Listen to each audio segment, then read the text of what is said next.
Rain drills into a battlefield already stacked with bodies. Sail Mudok stands in the middle of it, sword hanging loose in a bloodied hand. Torn banners flap behind him. The storm doesn't stop. Now the fight's already mid-swing, blades crossing hard in the downpour. Two more masked men close in, a third one already down. Of course they came in a group, matching masks and everything. Three more fall into step behind them, moving like one body. Mudok cuts down the closest one before it sets its stance. His eyes burn red under the mask, sword trailing red through the rain. Another blade lifts nearby, already loading up its next strike toward him. He roars and leaps, and steel meets steel above the rain-soaked field. The impact throws both fighters apart, a shockwave rattling through the storm. Both go down hard, neither shakes it off clean. One masked attacker clearly doesn't take the loss well. He lunges in, blade raised high, ready to finish it now. This one wants blood, but the finishing blow never lands the way he pictured it. Bodies spin through the pouring rain in one last violent collision. Just like that, he's the one hitting the ground. Bad move. Storm and lightning frame him as he lands from the last fall. He stands there bloodied, a massive sword slung over one shoulder. How many is that now? Two more swordsmen wait ahead, backs turned, not yet aware. A wound cuts deep across his chest and he just clicks his tongue. So who exactly is this guy tearing through a whole flank alone? Somewhere behind the corpses, a different picture is forming. A bearded commander, a spear-wielding elder, a red-haired swordsman, blade already raised like the wind's theirs. Behind them, one more war leader stands, with arms crossed, a golden glow lighting up his frame. Turns out that whole alliance wasn't nearly as solid as it looked. One wounded fighter screams they had a deal, and this is how it ends. The one who cut him down says it's for his master, nothing personal. Somewhere close, a bleeding man begs someone to hold on, help on the way. Then a horned, masked figure surges in, more men rushing behind him. Meanwhile, a fighter goes rigid somewhere else, sensing trouble before it arrives. A bloodied fist clenches tight, a hidden blade edge glinting above it. Another face turns up rain-soaked and cold, eyes locked dead ahead. Through the storm, a golden crest flickers over the chaos, the mark of whichever side owns this war. The Murim Alliance leader squares up against something huge and clawed, rubble raining down around him. He stands over a beaten opponent a moment later, blade loose at his side. Nearby, a fighter clenches a bloodied fist and names his own technique out loud. First heaven-piercing sword, Dam Chunhak. He raises the blade high overhead, rain streaming off its edge. Well, the strike still lands, blood blooming fast across Mudok's shoulder. He grins through it anyway, rain and blood both streaking his face. Honestly, that grin doesn't look like a man who just got hit. Got some nerve, he says, being this cocky. Two more masked men see it and lose what composure they had left. Someone cut out an ally's tongue, and that's the line they won't forgive. "You rascal," one of them snarls, eyes blazing with fury. Red eyes everywhere now, swords rising as one. One of them vows he'll never forgive it, and the whole pack surges forward. Meanwhile, Huion stands alone in the doorway, rain soaking through her robes. She lifts a trembling hand, begging for one more moment before the killing starts. Now the storm shows what's left of the fight. Bodies and broken blades litter the ground, blood spreading faster than the rain can wash away. Masked swordsmen close in from every side. Someone speaks through the downpour, offering mercy like a blade in disguise. Everyone makes mistakes, he says, and mistakes can be forgiven. Huion's answer comes back flat and wary, like she's heard that promise before. A blade opens one man's face clean across in the rain. Another swordsman answers with an upward cut of his own, tearing a streak of light through the storm. Meanwhile, Seal Mudok stands with his back to the wind, hand steady on his hilt. What's left worth winning here? Through the mist behind him, a cloaked figure keeps walking closer, drawn toward the light. One more falls. The crowned swordsman who led this charge goes down hard, his blood joining everyone else's on the ground. A swordsman turns on the wounded woman next, blade already rising for the strike. A masked man near her screams for him to stop, but the storm swallows the word whole. Her own father answers by disowning her outright. "I no longer have a daughter," he says. He means it. Turns out mercy was never really on the table. Blades cross again as someone tries to get between them. He claims orc influence twisted her, like that excuses what his sword is about to do. More slashes rip through the rain across the battlefield. A cloaked swordsman spins into his next strike, twin blades trailing red cord and rainwater. A bigger fighter meets him head on and doesn't miss, one white slash opening him up. He staggers back, bleeding, while the winner grips his sword tighter, eyes still burning. So somewhere else the same story plays out, blades colliding and sparks flying in the rain. Then she's down. She's crying out from a wound in her side, a shadow lingering just past her in the downpour. In the dark, an unfinished threat hangs over her, promising next time. The words break off into nothing. Then lightning splits the storm wide open. Meanwhile, the same storm rolls in over the Northern Sea Palace, thunder cracking above its towers.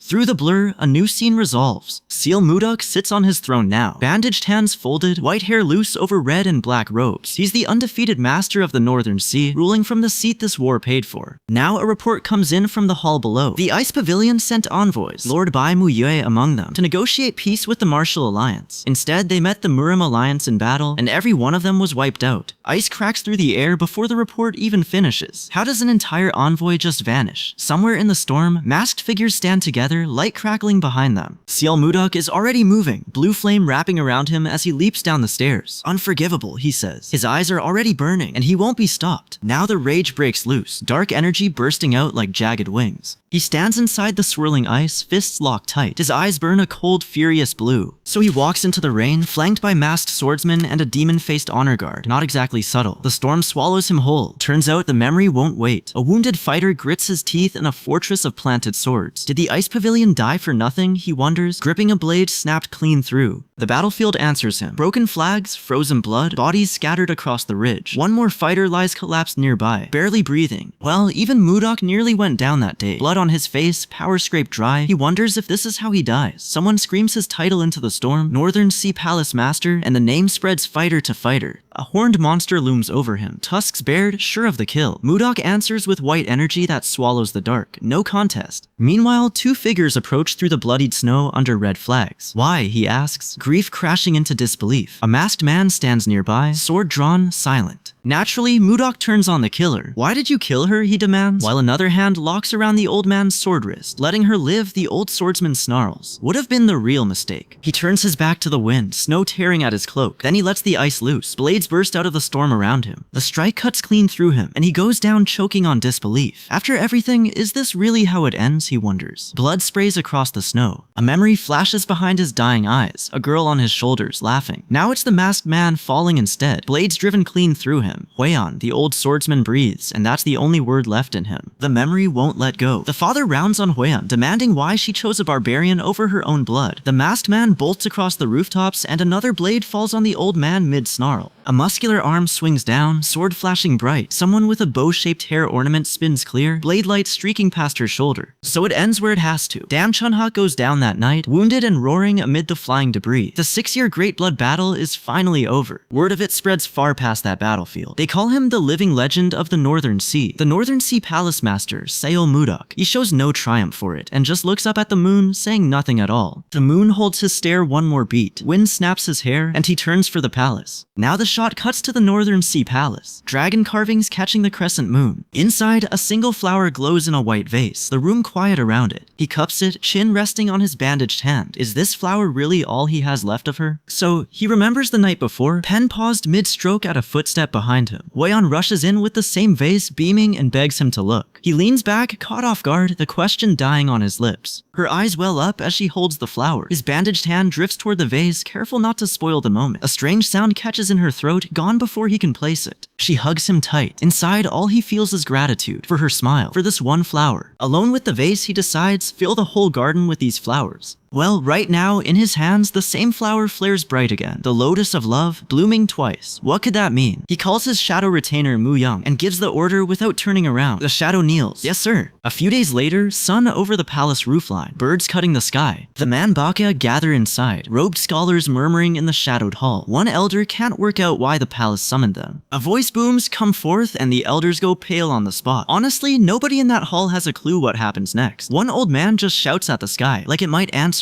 The scene shifts to water and a field of orange blossoms. One elder kneels, amazed, at a flower most people never see in a lifetime. Turns out the character for love is etched right into the stems. This is the lotus of love, confirmed. Mudok stands over the garden, flowers packed so dense they nearly hide the ground. Two officials spin around and freeze. That's the ruler of the Central Plain, standing right there in their garden. Naturally, one elder has a theory. Rebirth in a new body, call it reincarnation. He thinks the deceased palace master's lover has come back. He remembers uniting the whole Central Plains under the Northern Sea banner. The long war is won, but his profile in the drifting smoke shows nothing like triumph. Meanwhile, another memory surfaces. Huion smiling among the same orange blooms, one flower held to her face. Losing him, she once said, left her with no reason to keep going. An old advisor has an idea. A live flower is too fragile to carry. Better to seal the lotus of love in a jewel, a keepsake for the road. Between them, a pink gem glows, the flower sealed safe inside. Of course, the elder folds his arms and nods. Yes, understand. understood. Behind him, masked men wait by the fire, ready to move. Mudok promises the manbaksha a reward, 100 nyang of gold each if this mission goes well. One member can't believe his ears. 100 nyang, really? So he sets out, masked men falling into step behind him. Wait for me, he says, low and certain. Then the memory hits, a hand gripping her sleeve and refusing to let go. Why can't he hold on to her? He can't let go. Now he's alone under the night sky, then back at his desk, pen moving by candlelight. Two elders murmur nearby, a hooded figure waiting just behind them. Not exactly subtle. He turns the old necklace over and thinks just one word, Wei-un. Does the flower still remember her too? In the memory, he grips his cup and demands why she went at all. She explains her plan, sit beside her father at the negotiation. Her presence alone might make him understand Mudok's intentions. Then something goes wrong, and she gasps, clutching her own robe. Mudok says nothing. He just sighs, hand at his collar, unable to shake the feeling. So Wei-un makes him promise one thing first. If anything feels off, come straight back. Then she holds out something more, a gold pendant on a black cord. It was her mother's, she says. The one keepsake that always finds its way home. She ties it to his wrist herself, sealing the promise. She laughs, bright and certain, under the palace's high ceiling. I'll never leave your side, she promises. Their hands close around the cord together, sealing it. Now the storm hits without warning, ripping the sky open. Crewmen scream at each other to hold on. One shouts the order, tie yourselves to the ropes. Meanwhile on deck, Mudok braces beside two others against the pouring rain. A huge wave crashes down, and one fighter's thrown clean off his feet. He answers with a sphere of raw energy, bright against the black water. It should end clean. Instead, the sea just swallows the outcome whole. Turns out the sea isn't finished. A masked figure rising to slam down a second wave. Bodies go flying through the spray, one voice screaming for help. Ice slices the water apart. A man and a child cling to a ledge, screaming for the woman just swept away. No hesitation. Ice blades tear from his hands, arcing into the black sky. Now the fight breaks wide open. Seol Mudok trades blows with his attacker, and lightning white energy floods the storm. The blast slams him low against the deck, waves crashing behind him. He straightens, calm, and raises a hand. Let's start with this, he says. That was only the warm-up. The old man watching him goes pale and points at the water. Another wave is coming. Silver hair whips as he crosses the pitching deck, stormlight flashing overhead. Two sailors grab for anything solid, screaming to hold on. Behind them, his shape stands lit by lightning, calm in the middle of the chaos. He clenches a fist and channels raw blue power into his palm. This ship can't take another hit, and he knows it, so he stops holding back. Fury lights his eyes white as ice wind rips around him. Freezing ice wind, he calls it, and a claw of frozen energy tears open at his feet. Then he lets it go, and a wall of blue ice swallows the storm whole. He grits his teeth against the blinding backlash, arm raised against his own attack. Even a win like this costs him. The pendant at his chest flares, then dims. The storm breaks. Sun cuts through the clouds, and a rainbow arches over the ship as it sails on through the last of the rain. Two of the crew step out to look. Flat sea now, green mountains in the distance. Like the whole ordeal never happened. Then his eyes snap open somewhere else entirely. He sits up fast in a dim, unfamiliar room. No ship in sight. Where is he? What happened to the storm? Meanwhile, something's already found someone else. Giant insects with red honeycomb eyes swarm a camp nearby, and Luffy goes flying backwards, screaming, while another man gets thrown upside down. Savina throws herself over Annie, shielding her as a spiked leg, and a huge red eye close in, blood already on the ground. Two more of the group spot them and charge in. Savina, Annie, we'll save you. No warning at all. Then a wall of ice blue light rips through the swarm and cuts every one of them down. The two men just stand there, staring at rubble and frost, no idea what just happened. Then a bald, bearded man grabs the other and jabs a finger at the trees. Something standing out there. Then the dust settles, and it's him, Seol Mudok, cloak snapping as he strides out like he already owns the ground. Of course he reads it as home turf, a forest somewhere in the Central Plains. He's wrong, and something already caught his eye. Edmund Roll and two of his men freeze, staring straight up. Three dark shapes with wings and red eyes are closing in from above. Turns out the threat is just flies, oversized and red-eyed. Even the man who leveled a storm freezes mid-shout at the sight of them.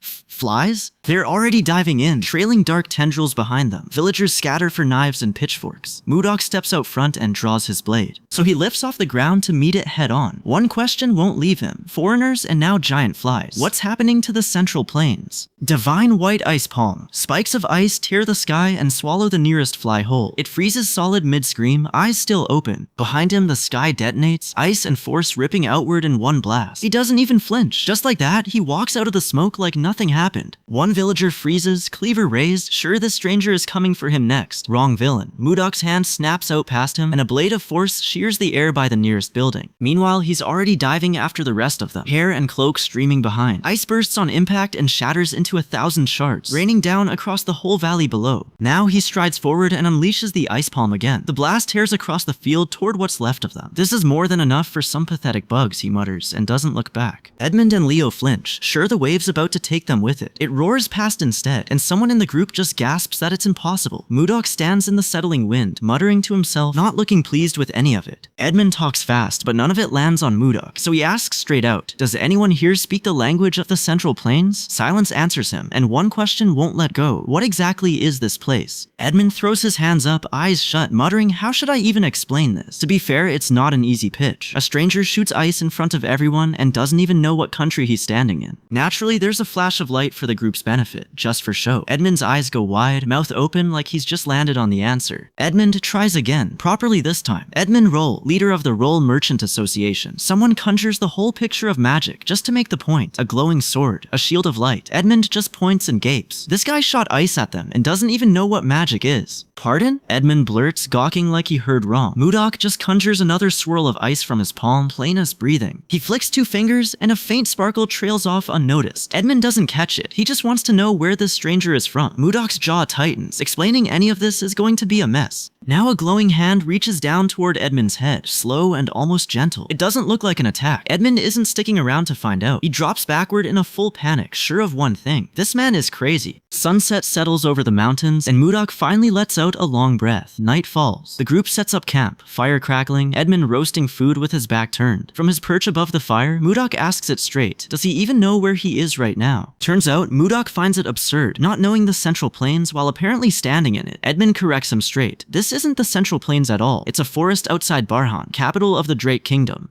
He calls him Sir Magic Swordsman and settles in like there's a longer story for his new foreign friend. On a forest path, someone stops short as a stranger closes in. It's Leo. The big guy beside him clocks the stranger too, surprised to see the kid all the way out here. Alright kid, Mudok says, already walking past, muttering something about how done he is with today. Well, Edmund thrusts a ring at him, alarmed, like the thing is about to go off. It's already glowing before Mudok even takes it. He slips it on anyway, and the energy building in his palm says this was a mistake. It floods out of him all at once, a violent swirl that has him gritting through it. Something shifts mid-burst, hard enough to snap his focus for a second. Just like that, he's sitting smug on a rock like nothing happened. Leo's jaw drops, and Luffy's sweat rolls down in fat cartoon streams. By nightfall, some version of this story will be circling the whole camp. Mudok turns to him properly this time and asks his name. Leo. The boy answers, quick and nervous, like he's not sure it's safe to say. Then straight to business. Is this the Central Plains, or is it Drake? Leo tells him straight, this is forest on the road to Barhan, capital of the Drake Kingdom, and he looks nervous saying it. Honestly, that answer makes Mudok's hair stand on end. What did you say? He snaps. Are you senile too? Of course, Mudok figures someone coached the kid to say it. Edmund denies it flat out, tells him to ask anyone in the whole merchant association if he doubts it. Mudok, back turned, asks once more, plain and quiet, so this really isn't the Central Plains. Then it hits him, eyes going wide in one sharp beat. No way. Meanwhile, something rips through the sky behind him, a streak of light he didn't cause. He freezes. Whatever's building here, it's already climbing past 70%. Naturally, he's moved through space without meaning to, and it takes a second to sink in. Nearby, 2 figures are already settled at a fire, food on the skewers like nothing happened. His face goes tight, he lifts his hand and stares. Color glitches and warps across his palm, something no ice technique ever looked like. What is this, he mutters, and for once, he's got nothing. Something surges through Mudok's arm and drops him to one knee. The old man beside him flinches, hand half raised like he means to catch him. His cloak fills the frame for a second, heavy and black, and the world behind it changes. Fire, flying bodies, an old battlefield tearing loose in his skull, sparks and screaming shapes from a night only he remembers. A masked, bandaged face flashes by, a scar slashed clean across it. Somewhere behind that memory, a small fire still crackles, people resting like nothing ever happened. 2 nights stacked on top of each other, decades apart. So he's back on his feet, sword drawn, cutting through the dark tree line. What's calling him out here in the pitch black? It's different, he mutters, low. This pure energy isn't like any key he trained on for 30 years. Whatever it is, it's pulling him in. A beam of raw light rips straight up out of a cracked rock. So that's the source. Now he looks up sharp, rain and lightning slashing across his face. He doesn't wait, he's already gone, cutting fast between the cliffs, then diving in hard, sword low, hair streaming behind him. Energy blades tear the sky apart, red light bleeding across the horizon. Whatever's waiting up there, It's close now. He roars, blue ki exploding around his fist, force enough to shake the ground below him. The aura keeps climbing, wrapping him whole, energy screaming upward around his body. His jaw locks, teeth gritted hard against the pressure. He stands wrapped in it now, blade steady at his hip even as light storms around him. Then it breaks. All at once, one last flash and roar swallowing the frame. He gasps and stares at his own hand. The ki packed into his dantian just doubled. The force throws him backward, world spinning, wind roaring past his ears. Then something small taps against his chest. The pendant on its cord is swinging on its own. Why now, after everything? Meanwhile, memory answers before he does. Huian, smiling, once told him this necklace always finds its way back to whoever gave it. He remembers her hands closing gently around his, certain like she already knew. Somewhere close, a masked figure turns and walks off through the grass, unhurried, like they already understand exactly what just happened. Now Mudok's airborne, cape snapping behind him, cutting low over the treetops. She has to be here, he tells himself. He drops fast, boots hitting dark ground, bandaged feet steady under him. Well, his landing breaks up a little huddle by a fire. A masked man and a bespectacled one going stiff at the sight of him.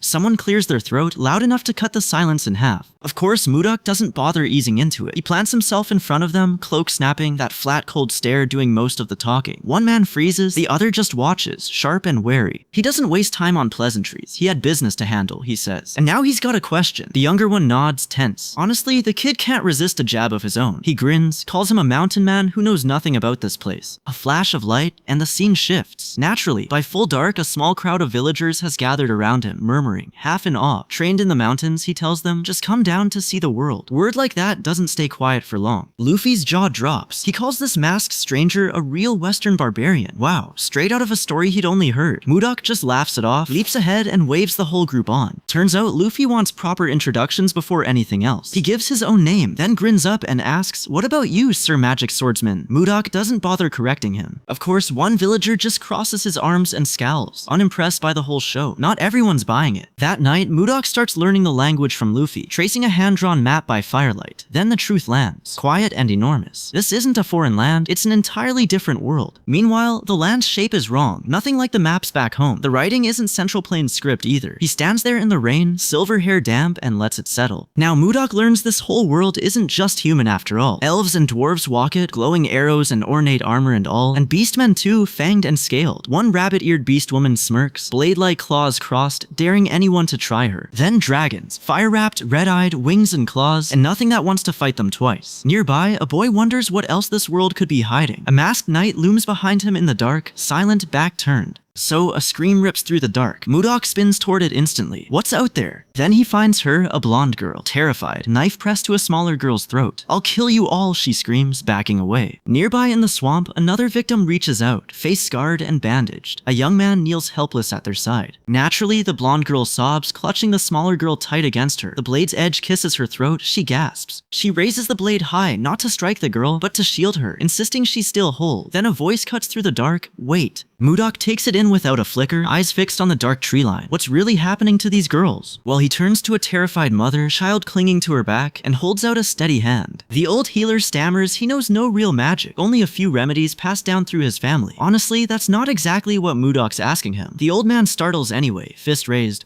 "Oh." Mudok waves him back, says he just needs some room to work. The whole camp gathers round to watch him crouch and start. So he walks off toward two girls hiding in the bushes and crouches down beside them. He tells them there's no need to be so tense, this won't take long. A soft glow rises through both girls' chests as his ki goes to work. He watches, calm like he's done this 100 times before. Their palms light up next, faint runes crawling across the skin, searching the dark. "Is it around here?" one of them asks. Then, out of nowhere, a stylized heartbeat flashes across the panel, pulsing once, twice, bah dump. Yeah, you already know this isn't over. Mudok keeps his hand buried in the glow, eyes locked on what's moving inside her chest. He doesn't let go, not even when the elder and his friend go rigid behind him. Fortunately, the egg hasn't hatched. Light bursts from her chest, blinding white. It keeps building, spreading wider. Now his ice answers it, frost bursting straight out of her in reply. His hand snaps toward the blonde girl beside her. She flinches back gasping, breath fogging in the cold. The pink-haired girl throws a hand up too, wide-eyed. One sharp eye catches the moonlight through pale hair, calm woman unreadable. Then Mudok's simply there, standing over both girls before either can even flinch. The camp catches up slow, stammering, still not sure what they just watched. Turns out the elder's already spreading the news. All the bug eggs are gone, everyone can rest easy now. He turns to Mudok next, asking straight out if the ordeal's finally over. Mudok tells the two girls there won't be any side effects, nothing left to worry about. One girl bows deep, calling him their savior, and the whole camp follows, bowing low in thanks. They only know him by the alias Sir Magic Swordsman, his real name still buried. Alone under a tree after, sighing, he takes out the pendant, turning it slow in his fingers. Why does it always warm up like this? Is she really that close? Of course, the heat doesn't let up. The caravan grinds on anyway, wagons winding along a narrow path toward a castle on the far hills. One hooded traveler won't stop complaining about it. Luffy grins and passes him a water flask, and Mudok takes it, thanks him, drinks. It's lukewarm, warm as the air around them. Luffy checks if he's holding up in the heat. Better than before, he says. Honestly, the kid doesn't expect what happens next. His water's suddenly ice cold in his hands. Why is this so cold, he blurts, staring at the frost creeping over the canteen. He calls out for the swordsman, canteen crystallizing in his grip. Well, since he's in a good mood, he laughs and agrees when someone waves a map his way. You'd never guess this same man leveled an army, watching him bargain over cold water. He says it's done and looses a burst of icy power at the boys. Show off. The whole group goes dead quiet, staring at whatever just happened, and someone finally asks what it even is. They crowd in close around it, and off to the side, a hooded figure just watches, calm. The whole group can't get over it. They gulp down the ice water, grinning, finally cool after a brutal stretch of road. Behind him, one kid just stares, hands up, awestruck by what he just did. Turns out word doesn't stay quiet for long around a camp like this. One traveler points at the sky, confused, while another taps his shoulder to look. Someone's watching from behind a tree, dead silent and still. Then the secret slips out. A kid blurts that Sir Magic Swordsman made him ice water. Now every other kid in camp knows too. So, ice water? He blinks. Someone's already lining up for a repeat. Since when does the strongest man around run a drink stand? The caravan pushes on regardless. One hooded traveler already sweating with anticipation, grinning ear to ear. A hooded traveler kneels, bottle out, hoping for the same treatment. Mudok doesn't argue, he simply takes the bottle and gets to work. Might as well. Staying with this caravan is the fastest way to learn this new world. The caravan guide turns the frozen bottle over, sweating in the heat. That's strange, he mutters, since water doesn't freeze on its own in this heat. He narrows his eyes and asks Mudok outright if he made the ice. Busted. Mudok shrugs it off, flat as ever. I merely froze the water. Turns out there are two ways to make ice here. Freeze water straight with cold mana, or drag moisture from the air and live with the impurities. His came out flawless, not a speck in it, and that's exactly why it tasted so good. Naturally, he nods slowly, working it all out in his head. So that's why they lost it earlier? Now it clicks. Since he's in a good mood anyway, he figures he might as well make more. Frost bursts from his hand again, sharp and bright. A servant reaches toward him, stunned, stammering out his title before he can even finish it. Our boy's leaning into the nickname now. Somewhere up the line, one more traveler pumps a fist, sweating but grinning ear to ear. Now, a few days later, the market's alive with noise. Workers haul crates through the crowd, moving fast under the sun. Someone's barking to move faster, get it to the back of the store.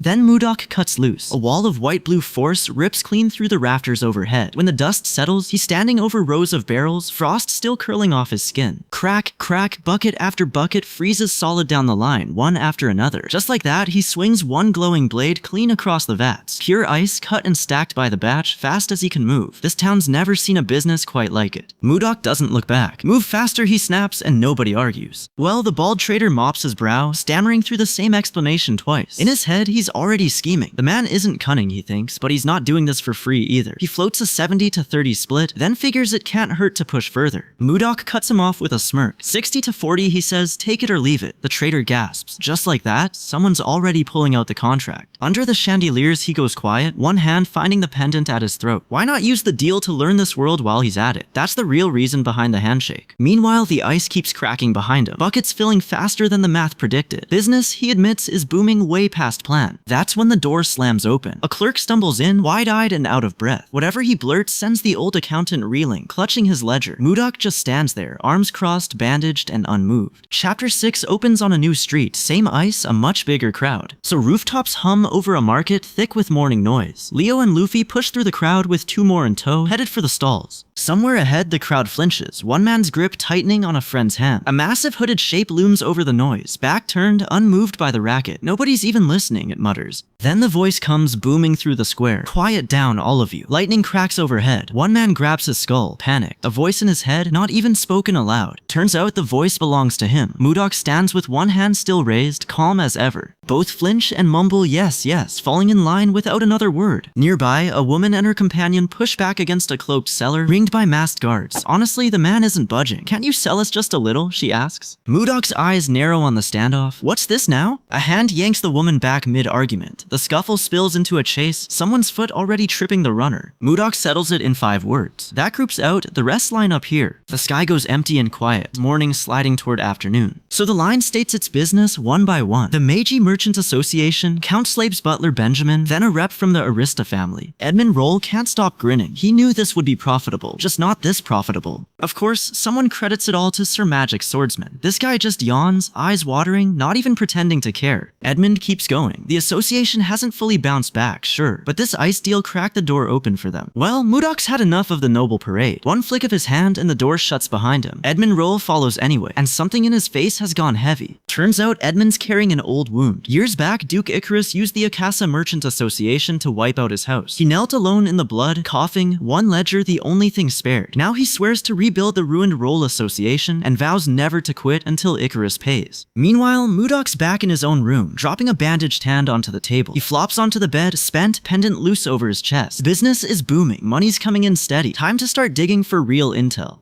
A knock sounds, and he waves the visitor in without even lifting his head. A towering shaved ice dessert lands in front of him, cherry and all. The server delivers it with a smile and vanishes just as fast. He digs in between loud slurps. Wait, is a bowl of shaved ice really what's funding a war on Duke Icarus? Honestly, the entire Roll Merchant Association comeback rides on this dessert. Something clicks. Ah, shit, he mutters, already moving, bowl still in hand, toward the noise outside. Of course, the same worker is begging a fresh batch of nobles to line up. They don't see it that way. One young lord takes it as a personal insult and starts screaming. His friends close in, smirking, because who is she to tell nobles what to do? Somewhere behind the stall wall, a hand creeps out of hiding, waiting for its moment. Mudok's eyes go sharp. Is that hand waiting for him, or for the girl who just got screamed at? Now the sun dips low over the rooftops, birds crossing the sky. The market's noise fades to a murmur below. 3 men come down the stairs straight for the stall girl, waiting below with her arms crossed. Beside her, a floor hatch sits cracked open, something hidden just underneath. The lead one claims they heard a rumor about her cooking and kindly dropped by. He warns her she'd better not disappoint, then he jabs a finger at her like she's already failed. She just glares back, sweat on her brow, temper barely held. Naturally, he draws his sword, ranting about her nerve. Bad move. The 2 of them go still, blade half raised, and neither one backs down. The sword comes down, screaming she's about to die. It connects, her hair whipping back with a force. Except she's not the easy kill they think. A blade's in her fist. Just like that, the fight flips. Sunlight catches the edge of an unsheathed blade nearby. The street holds its breath. So one man wheels on his partner and snaps his name, Samuel. Samuel just grits his teeth, spoiling for a fight, both their eyes flaring the same cold purple. Do you want to lower our dignity? The calm one snaps, looming over him. At the stall, a long-haired stranger steps up with a stack of bowls. He says they've come to try the ice cream. The worker flinches back. Something about those words sets him off, eyes flaring purple, a dark aura rolling off him like the evening itself is bracing. What's got him so worked up over dessert? The stall girl crouches back, pleading for a second. Roll turns to Mudok and blurts, "I'm sorry," while she just watches, wide-eyed. He studies Mudok hard after that, like there's history here, something making him react this strong. Somebody at the stall tells them flatly to leave. Of course that lands like an insult to men this touchy. 3 round on him at once, one grabbing a collar, snarling about his nerve. No manners. He just turns his back, smirking, and lets the silence answer for him. One of them barks back, "Go ask Duke Icarus himself." Icarus, since when does a Q fight reach a Duke? Someone repeats the name in disbelief, and the whole crowd picks it up, stunned. A woman with her hair pinned up rounds on him, demanding how he knows her father. He just clenches his fist and says nothing. Meanwhile, someone off to the side just smirks, watching it build. Then a shadow unfolds into something clawed and monstrous, calling them leftovers of the Roll Merchant Association. A swordsman grips his hilt, done listening, and swears the creature will pay with its life. The threat just hangs there over an empty sunset sky. Now the masked swordsman grins wide, purple eyes blazing. Fights on. A blade streaks silver across the sky, and someone lunges to meet it. The strike whooshes past, and a masked man reels backward, hit. Off to the side, whoever threw it snarls, frustrated, blue energy surging up like anger given shape. Mudok is already there. His blade stops whatever was coming. The edge halted right at Roll's chest. Roll can only stare, frozen. Someone screams a warning, "Sir Magic Swordsman," as a masked blade streaks down at him. Mudok just grabs it barehanded. The blast that should flatten the block dies against his palm, while onlookers flinch back. "You bastard," the swordsman spits, staggering through his own debris? You dare? Mudok just rolls his neck, unbothered. Honestly, all he wanted was more ice cream. So Mudok blows on one finger like nothing happened and explains the whole mess. A man got refused ice cream for cutting the line, then tried to kill people over it. Of course he did. Well, the young noble sneers that kids these days have no manners. Mudok just says,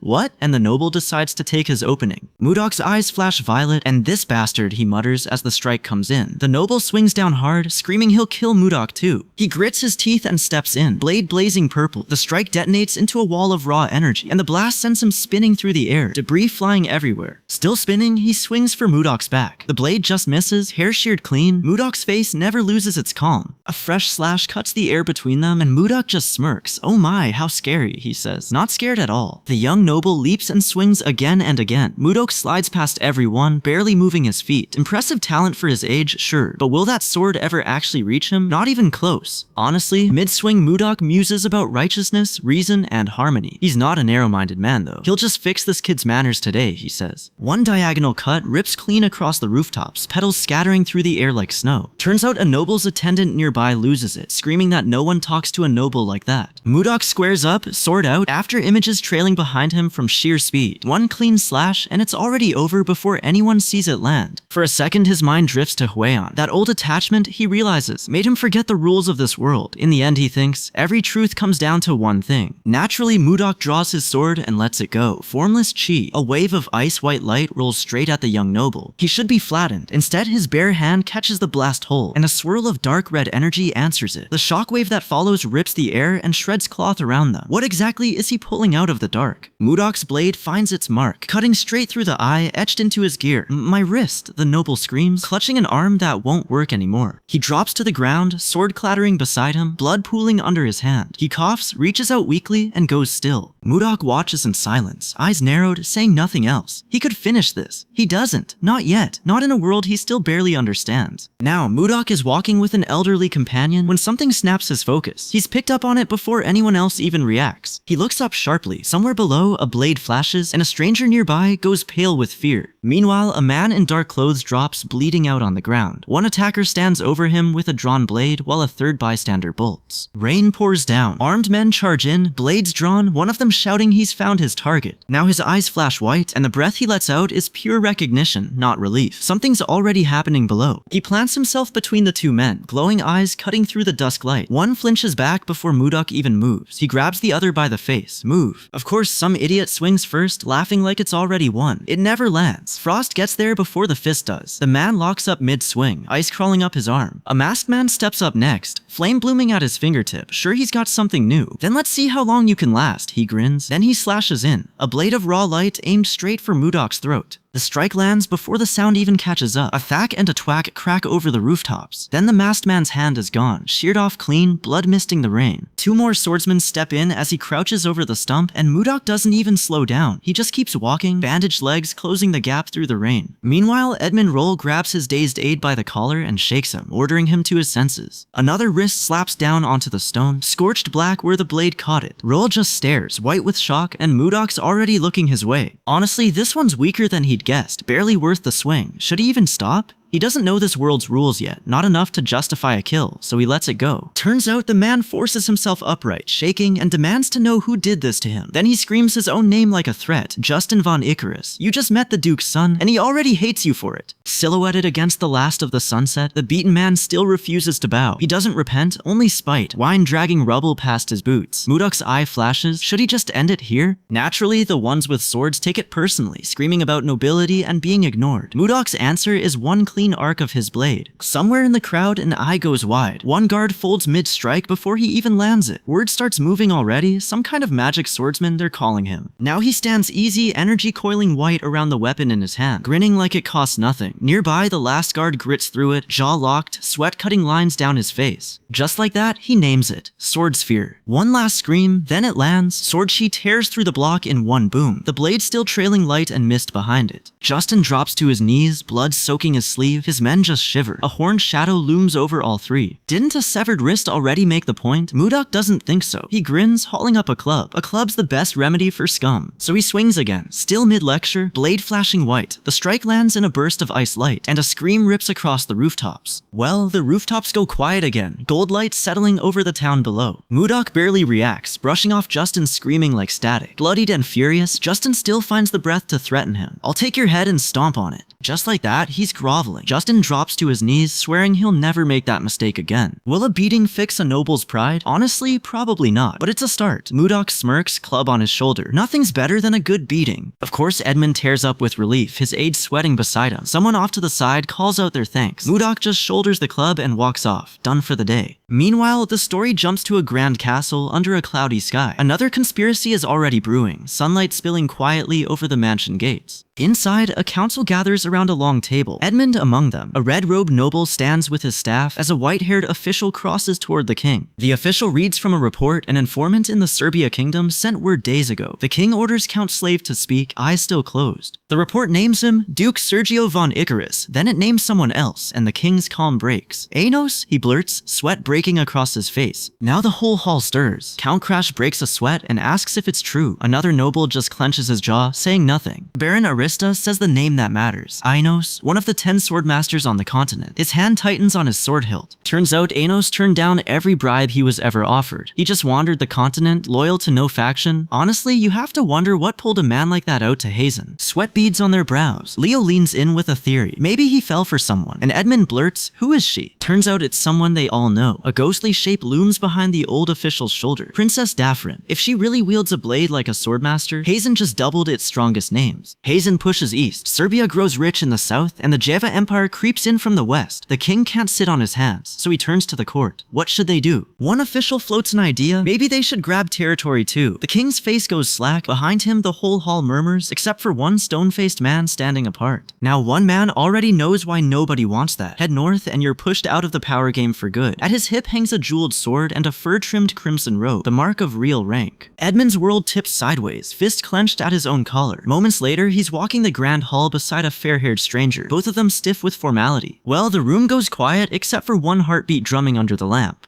"No, I haven't," the king says, sweat beading on his face, and the aide just bows and agrees. Sure. Of course, the rumor he's actually chasing is sweeter. Ice candy sold somewhere in the capital. The aide knows it at once. Roll Trading Company. And they're open late. Ice candy, the king repeats, eyes lighting up like a kid's. This guy reads the king's mind before he even finishes asking. He smirks. Already arranged. He claps his hands together, practically glowing with the idea of it. Just like that, the scene jumps. A pack of kids jumping and begging to be taught magic. Honestly, one of the kids is about to wreck the whole thing. Orb and all. A kid really doesn't need to be holding raw key right now, Mudok figures, and barks out, "Stop." The girl freezes, wide-eyed. Orb still glowing in her hands. The boy asks if this is the martial arts he mentioned before. Mudok nods. Got it right. How much he's even supposed to show them is anyone's guess. Blue light already pooling at his feet. The kid's jaws drop, eyes locked on the glow, already trading whispers about what they just saw. Now, one man flinches, but the woman beside him doesn't blink. She's already cheering the kids on. "Please, teach us Sir Magic Swordsman," they beg. Mudok goes rigid, sweat beads at the corners of his eyes. One boy clenches his fists and begs him straight out to teach him martial arts. Mudok says nothing. He just stares past them, one purple eye narrowing. Can he really teach outsiders the Northern Seas arts? He thinks of the girl with her apple basket, always smiling despite knowing so little about him. He thinks of the woman's warm bowl of stew, offered without question. They've done more for him than they know. Back home, the rules said never teach outsiders the Northern Seas arts.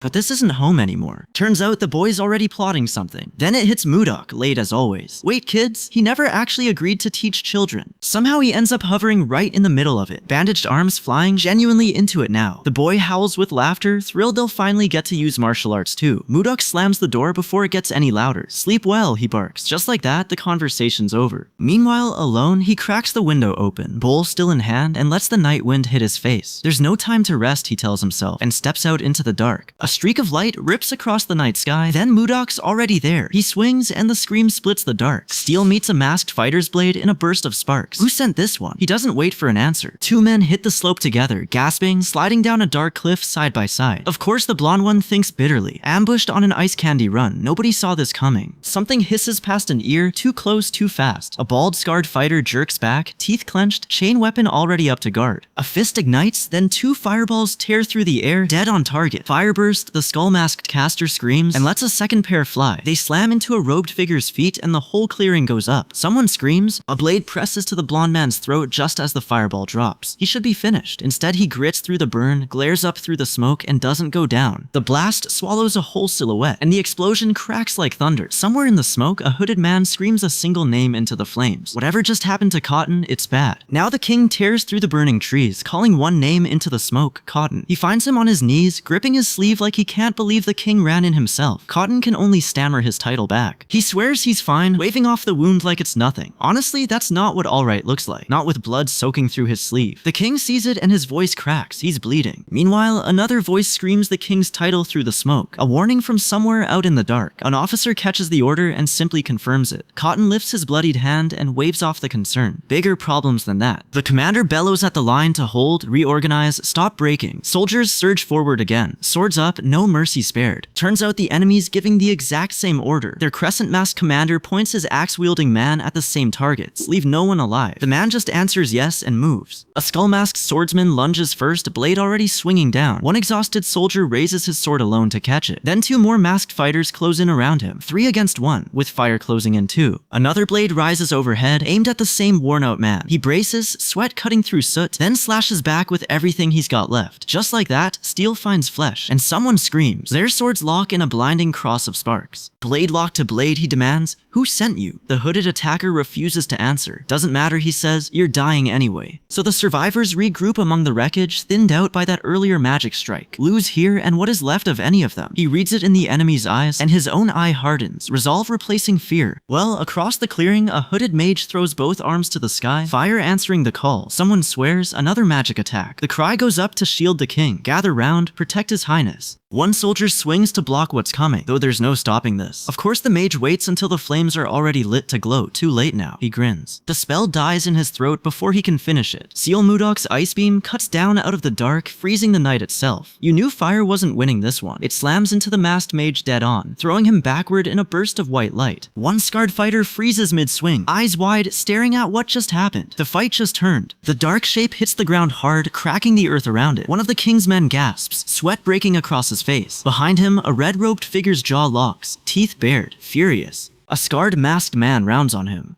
Who are you? He snaps, scarf torn, claws bared. Mudok just tips his head down, eyes glowing, unbothered. Then the grin comes, wide and a little wrong. So, ice peaks loom past the trees, cold in the warm forest dark. Up on a branch, a masked shape freezes, caught in the light. Mudok looks up, unhurried, already reading the whole ambush. The masked scout drops from the branch, blade first. Below, wrapped hands hold something out toward the hooded shape at the cliff. The scarred fighter's glare cuts through the dark. Behind him, Mudok drops in fast, a pale blur. One chop, down he goes. Turns out Mudok's already there, mask black and white, in no rush at all. Let's finish this before the ice cream melts, he says. He stands still a moment, hair and cloak caught in the wind. Then the attackers close in, sure the numbers favor them. Do they really think numbers alone will do it? A blade already swings low, aimed at his legs. The scarred swordsman grins at the clash, almost delighted. He leaps in, slamming his blade against Mudok's with everything he's got. Ice-white light rips through the trees on impact. A clang rolls through the whole forest. Honestly, it's all blur. Too fast to follow. A masked swordsman lunges in, orange eyes blazing, blade trailing fire. Mudok's white hair whips past the ice blue light as he slides clear. Mudok comes up grinning, sword high, eyes glowing with pure joy. How exhilarating, he says, and the blades crash again, sparks flying. Now he leaps clean into the air, blade wrapped in blinding light. The strike lands, and glowing shards rain down through the black sky. The forest goes quiet. Of course, it isn't over. Mudok's blade snaps up as a burning fist charges in from behind. The scarred man lunges in too, blade slashing wild. The scarred man drives his knife down, going for the kill. Mudok just watches it come, calm, like it's nothing. Does he even plan to block that? Blade and ice collide in one blurred instant. For a second, nobody can tell who landed the hit. The scarred killer throws both arms overhead, ice and wind spiraling around him. This fucking rat, he snarls. He swings for Mudok's head. Mudok's hand comes through the gale first, faster than the killer's swing. His blast slams home in a column of blue-white light. The killer doubles over, gasping, teeth gritted. Now he follows with a full arc of his blade. Steel meets the ward and the shock throws light light in every direction. The killer comes back overhead, blade shrieking down through the rain. Mudok blocks it, then hooks the man's sword clean out of line. His eyes go wide. He's lost the angle on his own blade. Mudok drives his sword down through the opening, and the whole clearing goes white with ice. Mudok grins into the rain, blade still dripping. He goes quiet, watching the dark. What's out there, waiting for him now? Meanwhile, off in the trees, the king's aide grabs his arm. Caution and step back, your majesty. The aide straightens, a sword now slung on his own back, and walks straight into the rain toward it. The king can only sputter that he doesn't understand. So somewhere behind him, someone shouts his name, Captain Morian, but he doesn't slow down. Ahead of him, a masked man crouches low, curved blade ready. He bares his teeth at what's left of the ambush. Mudok stands there bandaged and furious and finally speaks. If it weren't for you all, ice detonates around him and someone nearby yelps in fright. Of course it's not vengeance driving him. Because of them, he bellows. His ice cream is ruined. Honestly, somewhere above the wreckage, a weeping spirit hovers over his untouched food. It grieves it like a death. The masked man just stand there. No idea. Mudok's expression sharpens, rain running down his profile. Then, right at the edge of his mouth, a smile starts. A finger singles two masked men out of the crowd above, who tip them off. One starts to explain. Right, he's before the rest of the squad cuts him off. Now Mudok's hand tightens on the spear in the rain. Somewhere behind him, a voice snarls to shut the talker's mouth, and the whole squad leaps at once. Well, Mudok's already turned his back on the first wave, bodies down behind him, blade glowing white. One more attacker meets it in midair. Blood arcs off the strike. Swords cross him from every side now. He takes them all. Blood streaks one blade before it's done. Naturally, rain keeps falling through the dark, one shape closing in unseen. He drives his blade in clean, sure it's a kill, and it stops dead against a wall of light. Protective chi, Mudok says, flat, and the stammering behind him never finishes the word barrier. So a skull-faced horror looms out of the mist, red eyes glowing through the storm. Energy detonates between them as the clash hits its peak. Mudok answers with a sword swing wrapped in crackling white lightning. His blade tears straight through the icy blast. Shards of light and frost spray outward in a blinding wave. The ground drops out. Something throws him backward through a wall of shattering ice, blood trailing behind him as he falls. In the rain, a woman watches, eyes locked on the fight. She doesn't look away once. Now Mudok comes up out of the wreckage still standing, blade held low and ready. Ice bursts from his forearms in short controlled pulses, sealing the wound as he moves. A blade of pure ice rips across the sky above the camp. Guards scream for the king to look, pointing up in alarm. By the time anyone looks back, the robed figure at the heart of the attack is gone. Edmund stares at the empty space, jaw tight. He just left. Somewhere close, a fist clenches, knuckles bloodied, shaking with fury. Then comes the answer to an unheard order. Your wish is my command, your majesty. Meanwhile, a blade cuts through the rain to make good on it. Well, back at the estate, Edmund Roll sits buried under stacks of paperwork. Chin on his hands, he stares at nothing, thinking hard. Leo figures he's just worn out from the workload. Privately, Edmund isn't so sure. Then it hits him. Edmund shoots up from his chair, and Leo nearly jumps out of his skin. A second later, he's laughing too hard to get the story out. Naturally, Mudok isn't buying it. Arms crossed, he cuts in flat. What kind of nonsense is that? Turns out, a young man once saved his life. Edmund broke down thanking him, in tears, and begged to know how he could pay it back. Footsteps approach, one pair in boots, one nervous and hesitant. Henry jogs up with news. There's a guest asking for Sir Magic Swordsman. The whole group turns. A guest. The visitor's eyes well up before he says a word. He calls Mudok sir and drops straight to his knees, sobbing. Mudok isn't moved. He hauls back a leg. Why should I trust you? The kick connects and the man reels, teeth gritted. Honestly, Edmund looks like he's seen a ghost. Servant? His majesty? You could watch him doing the math. Regardless of pity, the messenger begs him not to refuse his majesty's invitation. Mudok's boot answers first, and the man reels back with a yelp. Mudok's done arguing. He orders the man to stop wasting time and get out, already turning away. His legs keep walking, steady, as if the shout cost him nothing. Now, over a glowing cup, Leo swears he'll prove the Ice Palace is more than brute force. Then his nerve goes, and he hands the whole job to Mudok instead, my lord and all. Edmund, ever the skeptic, can't help himself. Is that even possible? So the story rewinds, back to the road to negotiations, where Mudok first met Wei-in. They stand back to back in the wind, leaves drifting past, saying nothing for a second. Then she turns, sudden, heart pounding so hard it shows on her face. Why does one look from her still hit him this hard? He takes her hand anyway, easy, like he's done it 100 times before. He smiles down at her, warm in the fading sunset light. She laughs, eyes shut. Then figures rise from the trees, 4 of them, glowing faint blue, barely there anymore. One kneels and calls him master, like nothing's changed. Are they even real anymore? more, or just what's left of them. Wind pulls at his hair and coat. His fist closes tight. There's too much to weigh right now, so he moves with care. Turns out that's just memory, because the sky's already shifting, moon's sliding past the clouds. The palace rises ahead, towers gold in the last of the light, balconies and green vines lead the eye straight to whatever's happening inside. Of course he refused again, and the king's patience is running thin. A servant bows low, apologizing, while the king mutters he only wanted to thank his rescuer. Instead, it's refusal after refusal, and he's had enough. Down the hall, a scarred official cuts off Princess Isekai'd's arrival. "Do as I say and get out," he snaps, and the servant obeys without a word. He walks past her a second later, eyes down like the order costs him something. Elsewhere, a different noble leans over a scroll at the table, confident though sweat breaks under the calm. Somewhere off panel, someone yelps in surprise. He just laughs it off, just like that. Back with the king, hands finally clasped, quiet after the storm. Being safe right now is what matters, he tells her. Nothing else matters. Now, she wants to know why the magic swordsman keeps refusing her father's invitations. The king admits he's got no clue, only that he wants the man close for his skill. Not just great, he adds. Ice and ice cream, after all, turned roll upside down. To be fair, half the kingdom's tried it by now, her included. She laughs, and for a second his image flickers behind her, cold and quiet. Now, in her chambers, a servant coaxes breakfast into a small girl's mouth while Isekai'd sits by the window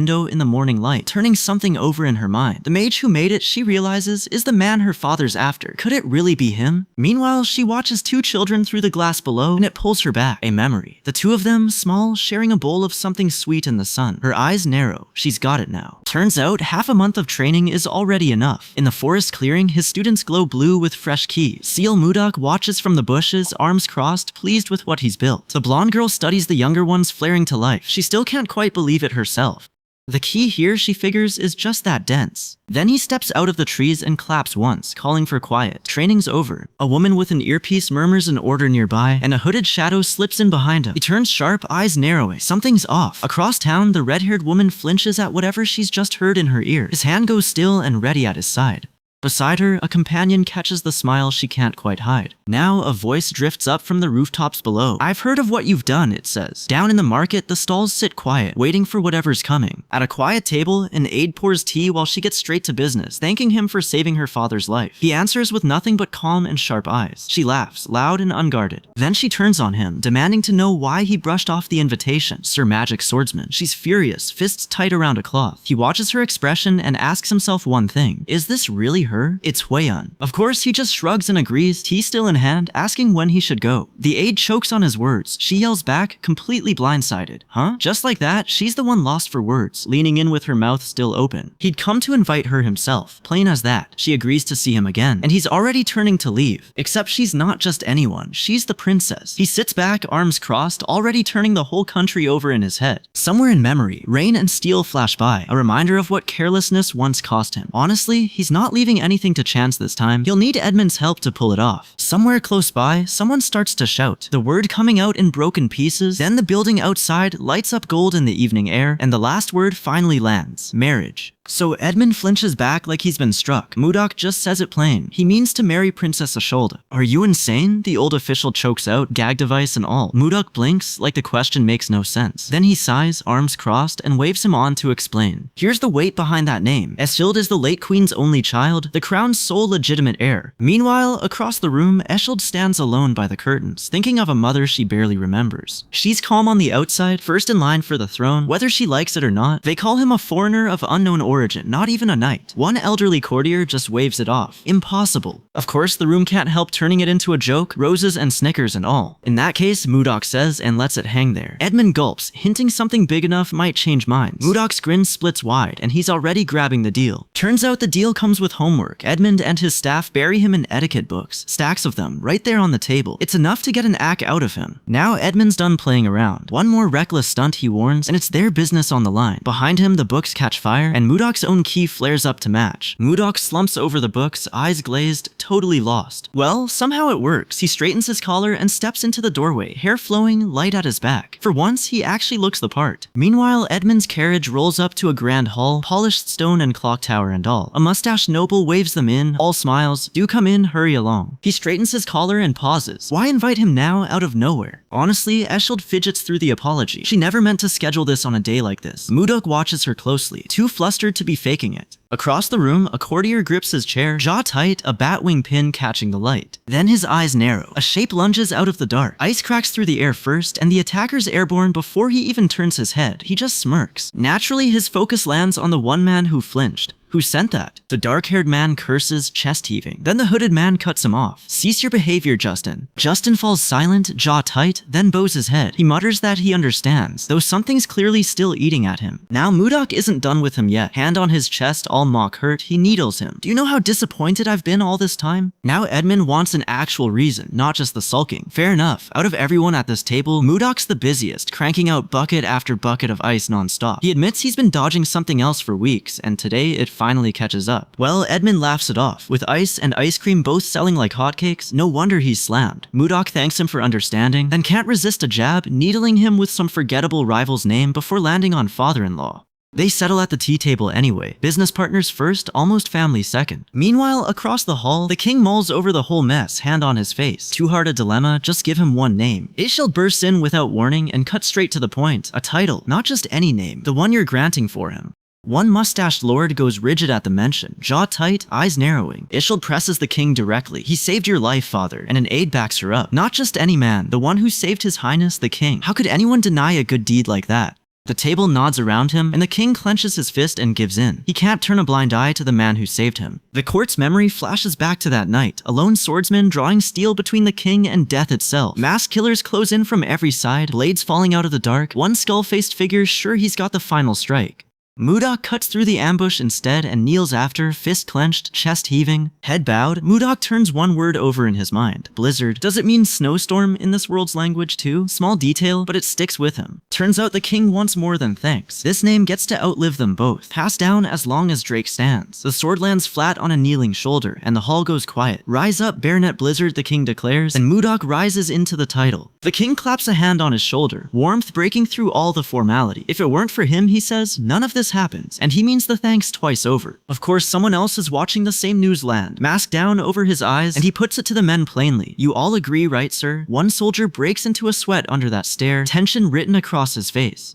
Fine, the masked noble says. If that's the read, that's good enough for him. A blade of ice tears across a snowbound range as the scene cuts north, and Mudok stares at the jagged spike, knifing into the sky. What exactly is out there? Edmund's voice catches up to the thought. He's talking about the northern icy lands, the ones raised at their meeting days ago. Edmund freezes, the connection landing like a gut punch. Mudok just stands there, back turned, blue key curling off him in slow loops. Funny, he thinks, how his own name ties straight back to the northern lands. A blizzard's brewing up there right now, and he calls that a good omen. So the blonde lord across the hall narrows his eyes, cold and pointed. Mudok reads it in one glance. This man wants payback for his son's bruised pride. That's why the title got dangled his way. Bait all along. Honestly, Mudok and Isekai'd trade the same worried look. Will they really ship him out there and hand him a lordship? Turns out the bearded lord pushing hardest just wants him gone, all because of his son's wounded ego. Mudok clocks it instantly and lets a slow grin spread. Not exile, opportunity. Meanwhile, in Edmund's office, the tea's gone cold and the paperwork hasn't. Mudok sips it anyway, unbothered, while Edmund sweats over the stacks. Sir Magic Swordsman, he decides between laughs, doesn't really fit anymore. Well, the rumors about the north keep piling up. One trembling man swears northern bodies don't even feel the cold, let alone mercy. Another claims their warriors can drop 100 men each, easy. A third just screams for someone to save him. Of course, none of that scares Mudok. Grinning, he grips a door handle and figures the north's about to love him. Then he catches something through the gap. He freezes. Behind that door, disciples stand in tears. A boy shouts no, refusing to hear it. Clouds drift past overhead, indifferent to all of it. Naturally, it's Mudok's own voice cutting through the branches. Anyone who just started training has no business in the northern lands. Leo and Isekai'd push back hard. If he leaves now, who's left to teach them magic? A bandaged boy grabs at him anyway, choking out one word. Please. Something whizzes past them both, gone before anyone can name it. Mudok rounds on the pack of kids, growling at the rascals to knock it off, then catches the hooded girl staring at him strange. Isekai'd notices first. He doesn't look right, she says gently. Better to send the kids off before they talk. Mudok waves the pack away without another word. Off to the side, two more disciples squabble it out. One presses in close. Does that mean he's granting their request? The other just glares, silent, until someone finally caves. Alright, fine, go. Just like that, the girl's practically screaming with joy. Watching it all, Muda crosses his arms and allows a rare compliment. Lively bunch, he admits, more rebellious than powerful. Then he catches the hooded woman's tense posture beside him and lets out a soft, knowing laugh. Turns out Isekai'd kneels before him, hood low, and gets straight to it. She's the one who begged her father for his title, and that title is what's sending him north. Now Muda walks the dark hall alone, her words still replaying. Why does that apology sound so familiar? He remembers another one, from the Central Plains. Hwoyeon knelt just like this once, sorry for her father's cruelty, and he held her and said nothing. Back in the present, he just stares, a faint smile hiding whatever he's actually feeling. So he deflects instead. If he hadn't taken the title, he wouldn't be going north at all. Apologies won't change that. He's still leaving, and she's the one left holding the guilt. Then he mentions a lucky charm for the road. Out of nowhere, she blinks, thrown. A lucky charm? What's that? Her eyes go wide, and she's already guessing what kind of charm he means. She spins to leave. He catches her instead. Sure, now he's read her right. She startles, hurries off through the trees, red hair catching the light. He catches up and asks what's wrong. She only clutches a blue cloth bag, too flustered to answer. Turns out he's not the only one rattled. He glances up, thrown. What was that? Is he imagining things? Isekai'd finally gives in. Alright, fine, I'll do it. She yanks him down by the collar before he can react. Just like that, they kiss. Two pairs of feet stand close in the grass afterward, nobody moving first. She yanks her hood back down, cheeks burning, and asks if that's really it now. The pendant glows against his chest, the same one that crossed two worlds with him. She walks off into the light before he can answer. Meanwhile, bare branches thrash in a blizzard already waiting for him up north. Of course, the village starts talking before he even sets foot in it. A new lord is coming, rumor says. He's the one who saved the king's life, and got land and a title for it. In the tavern, the story keeps growing with every mug. He's a 6th circle mage now, they swear, with swordsmanship no swordmaster could touch. No way. One man scoffs. Why would someone like that ever come all the way out here? A hooded stranger sits 2 tables over, sword at his hip, catching every word. You already know exactly who that is. A blade glints in the shadow under the table, half hidden by his coat. Across from him, a scarred local eyes the big stranger sideways, not liking what he sees. Honestly, the two men don't even bother lowering their voices. It's just rumors anyway, one mutters. He has no idea the new lord is sitting 3 feet away. This guy actually thinks a little scare will send him running, just like all the others. Meanwhile, ice runes flare across Corellan's storm sky, fading into the mountains below. Wind tears through the pine line, wall after wall of blowing snow. Now Jake and Luia stand back to back in the whiteout, weapons drawn, hunting eggs and shouting for their wandering wyvern. No answer, only wind. Luia freezes mid-shout, eyes wide. Something moves in the snow, too fast to name, and Jake's blade meets it first. One slash, one scream, and the creature goes down. Jake spins toward real danger. He screams her name into the storm. He tears through the snow toward her, knife in hand. They only wanted eggs, nothing more. And now she's down, groaning in pain. Turns out the missing wyvern was never lost. Luia's eyes go wide. Something massive breaks from the storm, jaws wide, and closes on Jake mid-run. Its jaws fill the whole sky over him, and for one heartbeat, Jake thinks he's dead. Then a blur rips through the wind, and Seal Mudok is already airborne, blade low, closing the gap in a single leap. The wyvern roars, redline jaws snapping through streaks of ice and light. Mudok's blade answers first. Blood sprays across the snow as a spear of ice punches clean through the beast's throat. Jake's hand shakes. He reaches for the dying wyvern anyway, blood soaking the snow around him. Luia screams into the wind as its shadow collapses over the ridge. Of course, Seal Mudok lands soft in the settling snow, unbothered, like the fight cost him nothing. All that, over a few stolen eggs? It's okay now, he says, and the wind finally drops. Luia looks up at him, tears freezing on her cheeks. She thanks him, voice breaking with relief. Honestly, Mudok just turns and walks off, casual as ever. See you next time, he tells her, like saving a life is nothing new. Wind tears through the clearing and he's airborne, gone before anyone can blink. Jake just stares, stunned. Just like that, their new lord has vanished into the storm. Meanwhile, snow falls quiet over bare branches, one storm behind him already. Sunlight breaks between twin peaks ahead, the wind carrying him on. A castle rises out of the white towers and banners buried in drift and frost. Mudok reclines midair, grinning down at it. Is this really his now? This, he decides, might be something after all. So Corellan rolls out the red carpet for its new lord. An empty hall. Nobody came. Is this really what a lordship looks like? Mudok mutters that maybe nobody told the province he's arriving today. Meanwhile, out in the storm, hooded riders perch on a gilded, chain-hung carriage, cutting through the snow. A servant grovels, blaming lost messengers, and swears he'll resend word to every village. Mudok isn't buying it. This isn't how Corellan should run an opening ceremony. His shadow swallows the servant whole, dark and vast against the hull. Then he leans back, almost amused. Now he gets why every lord before him got driven out. Down in the tavern, locals trade theories on who cracked a tough guy's skull. One bruised regular kneels and admits it straight. The new lord beat him fair and square. His hand technique, the guy groans, hurt in ways he can't even describe. Across the room, a blonde brawler spots someone and goes rigid. That scoundrel's here. Honestly, he doesn't wait around. He'll go take a look himself. Someone claps him on the shoulder as he walks off. Max, don't let them down. Now Mudok cuts through town with Luia at his side. Snow swirling past the banners. He clocks the crowd size fast. There are a lot of people out here. Luia spots someone and lights up, and a bearded man's jaw drops. He grabs her wrist, demanding why she's out here. She just shrugs, says she got curious about the crowd. A bystander blinks, calling him Lord. Mudok waves it off, calm as ever, just doing what a lord's supposed to do. Then Luia's eyes go wide. Did he even catch her name? Back when he pulled her from that dragon's jaws? Of course, Edmund Rowe goes pale. The lord saved his daughter. This, he mutters, just got a lot more complicated. Turns out, one local warrior has to admit it. The man's actually skilled. He reaches out with an offer, and the warrior just watches him, sweating, unsure what he's agreeing to. Max can't believe it, insists no way that's true. Mudok just tilts his head, half amused. An offer, is it? Corellan's cold is brutal enough to freeze thought. For centuries, locals have fought it with alcohol, strong enough to burn on the way down. Just like that, amber liquor streams into a glass already stacked with ice. The bet's about to start. Mudok just shrugs. Sounds good, he says.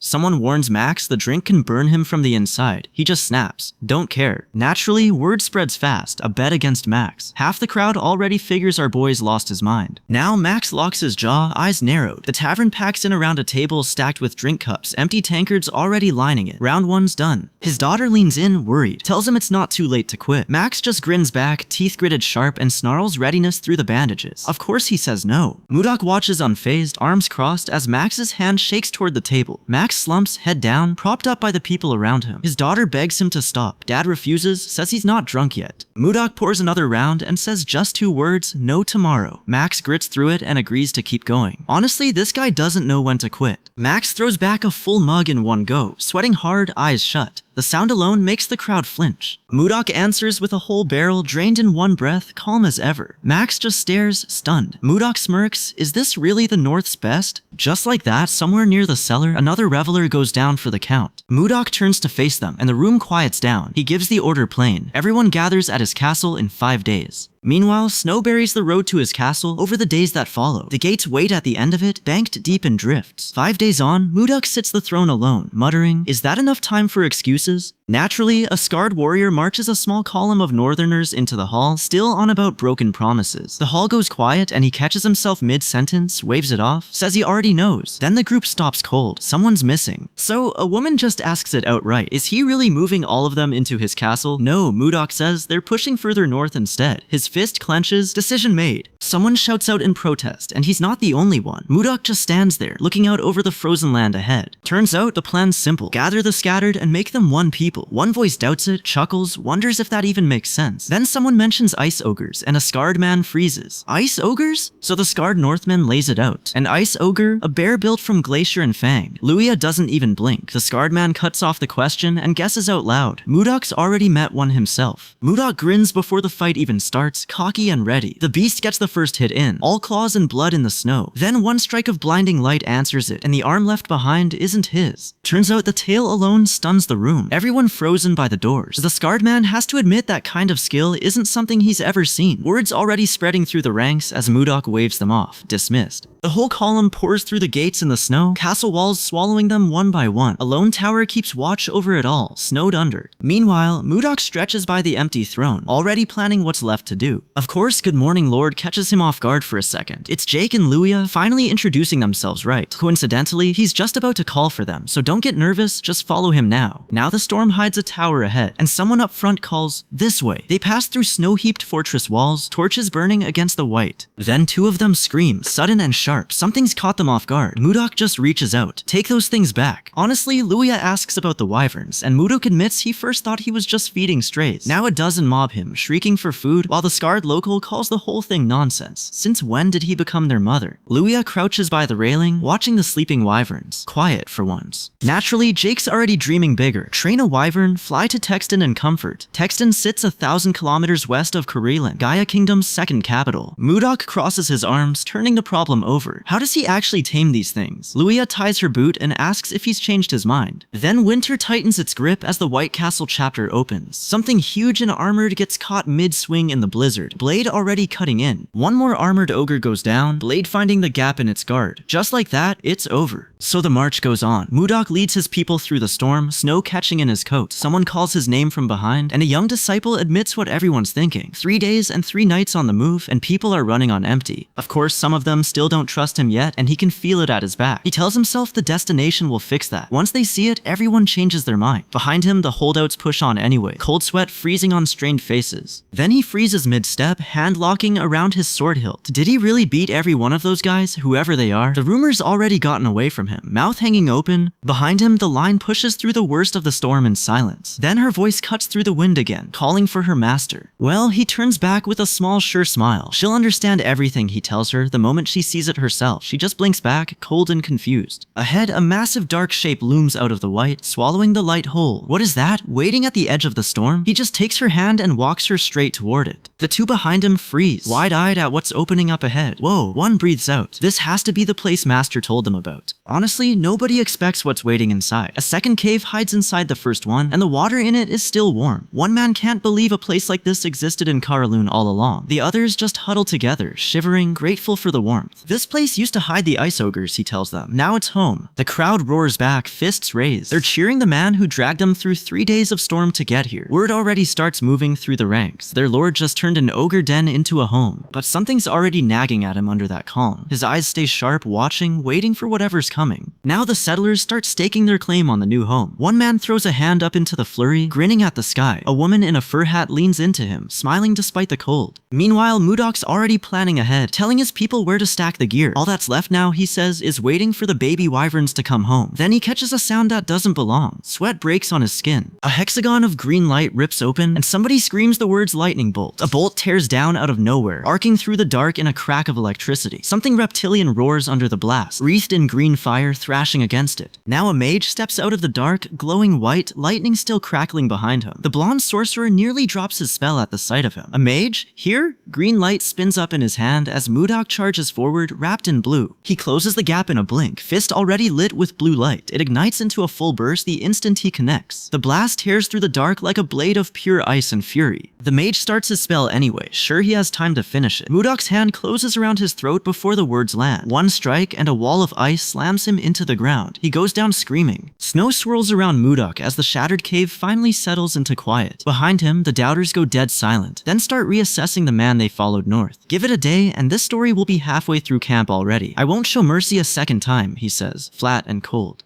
The mage lies broken in the wreck, glasses cracked, blood on his cheek. The fight brings what's left of the ceiling down with it. Mudok drops through the collapse with the rubble and lands wrong. Why won't his body move? Turns out he's in even worse shape than Mudok is. Mudok orders him to talk anyway, mouth being the one part that still works. I'm Count Jerome von Carrion, the man finally admits. The name lands somewhere Mudok half remembers hearing before. Where has he heard it? He hauls Jerome up by the collar anyway, turning the name over in his head. So this is the Lord Karelin, quietly ran off. One of his men realizes. Appointed to the post, then kicked straight out of it. That's the story. Jerome doesn't even try to deny it. He just reaches out, desperate, the wind tearing at his coat. Mudok grabs him by the collar again, done listening to excuses. Jerome protests that he had his own circumstances to deal with, not his problem. Funny how that works now that Jerome finally knows exactly who he's talking to. Mudok swings him out over the drop instead of setting him down. Why? Am I wrong, he asks, calm as the ice around them. Jerome spits back anyway. Equality, my ass. Of course, Mudok hauls him back by the hair instead of letting him drop into the dark.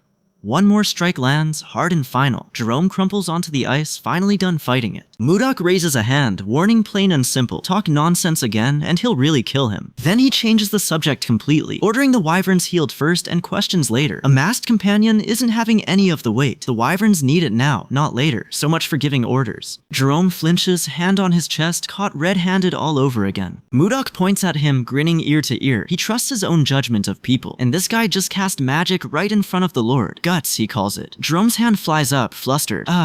Is all that comes out. Now Jerome sits alone under a stray beam of light, cursing under his breath. Damn it, he mutters. Bad luck. Behind him, a circle of light glows to life under his palm. Whatever comes next, it starts here. Meanwhile, someone in the castle offices reacts in shock. Pardon, they blurt, out of frame. Hands sort fast through stacks of letters. One request stops the search cold, a plea for tax exemption. Mudok reads it aloud, right in front of Edmund Roll, a letter asking for tax exemption. These people are just trying to get by, he says. So why does a routine tax letter bother him this much? He settles onto the hall's throne, turning it over. Because it's unfair from their perspective, he decides. Turns out the real trouble is the nobles themselves. Somewhere close, a puppeteer works one like a marionette on glowing strings. It clicks for Mudok. This is the Axis, the same hand that shipped him out here. Alright, then suspend this, he orders. The noble slumps forward, spent. Naturally, sweat still beads on his temple, the tension not fully gone. Then an arm wraps around him from behind, laughing it off. Hee, alright, they say, right over the sore spot on his chest. Is this what having people around again feels like? Jake starts the story calm, like it's nothing. Then a masked swordsman and an axe-wielding raider drop out of the dark, blades already up, someone's already down in the snow. Of a sudden, he starts, well, he adds, and stops there. Somewhere down a stone corridor, someone bellows for the group to move. Outside in the misty courtyard, the hunting party gathers around him. A scarred fighter, a fur-hooded archer, more besides. She asks the obvious. Why call everyone out here armed, Baron? I'll explain now, Mudok says. His silver hair catches the light as he lays out the plan. Go hunt the ice wyverns, he tells them, and one massive wyvern roars right on cue. He raises a fist that targets the eggs. Teams are already assigned, he explains, each one grabbing at least one egg. Then a chest spills over with more gold than any of them has ever seen. 100 gold just for eggs. One elf-eared hunter blurts, honestly, fair question. Now someone else presses him on it, half sure it's a trick. Mudok's never broken a promise yet, he reminds them flatly. Then he and the elf-eared hunter end up chest to chest, glaring, neither backing down first. Then the horns call, one shout rising after another, the shadow of a great dragon looming past the fog. Fists go up around the courtyard. Just like that, the whole hunting party scatters into the snow. Now the hunt teams fall into formation. Someone's shout cuts off half of Jerome's name in the noise. Behind them, the Lion Knights of Icarus stand silhouetted under a gold lion crest. Word going around says they're the strongest sword arm in the duchy. One hunter beats a clawed golden gauntlet against his own chest, grinning like the fight's already won. Beside him, the blonde captain asks his elf-eared second if the gear's been checked twice. Baron Blizzard just watches, a faint knowing smile on his face. Underwater, in memory, a red-haired woman floats among drifting flowers, still and silent. Could he really lose her twice? Not this time. He won't let it happen again. So he throws his arms wide, grinning at the gathered hunters. Okay, now, he calls. Everyone depart. Then the storm breaks. Fire and ice slam together across the battlefield, one blast swallowing the next. Smoke clears. A massive dragon-like beast rears up, blue energy crackling down its armored scales. One masked hunter grins through the falling snow, calm before the strike. A horned warrior twists through the air and cuts down fast. I cut it, he shouts, leaping clear as blood streaks the beast's hide. Baron Blizzard is still mid-air, grappling a beast twice his size. Icefire wraps around one fist. The commander orders the net thrown, sure that'll pin the danger down. Of course, the net closes on Blizzard instead. He tears it apart one-handed, hair whipping wild in the wind. Meanwhile, Jerome grumbles that they've been hunting for days straight. A winged shape looms behind him in the snow. Turns out the payoff covers more than sore arms. Loot like leather and bone gets flown to distant cities on tamed ice wyverns. Down at the harbor, two more hunters stand guard over one wrapped and bound. Elsewhere, a shaggy hunter roars in and charges. A black-haired swordsman drops into a crouch, blade already low, and cuts once clean. Honestly, the two of them look far too pleased with themselves. Hell yeah, one barks, sword slung over his shoulder. A masked figure carves through the dark, claws glowing pink and fast enough to blur. Then a knife comes up against a full-grown ice dragon, eyes burning red beneath the mask. Schwartgale, the wanted poster, calls him, and a name like that only sticks to someone famous. Word is, he's a hero to the commoners. He robs crooked noble houses and gives the loot to the poor. Turns out, one soldier wants to know why he's even here. A vigilante who robs nobles, working the Baron's own hunt?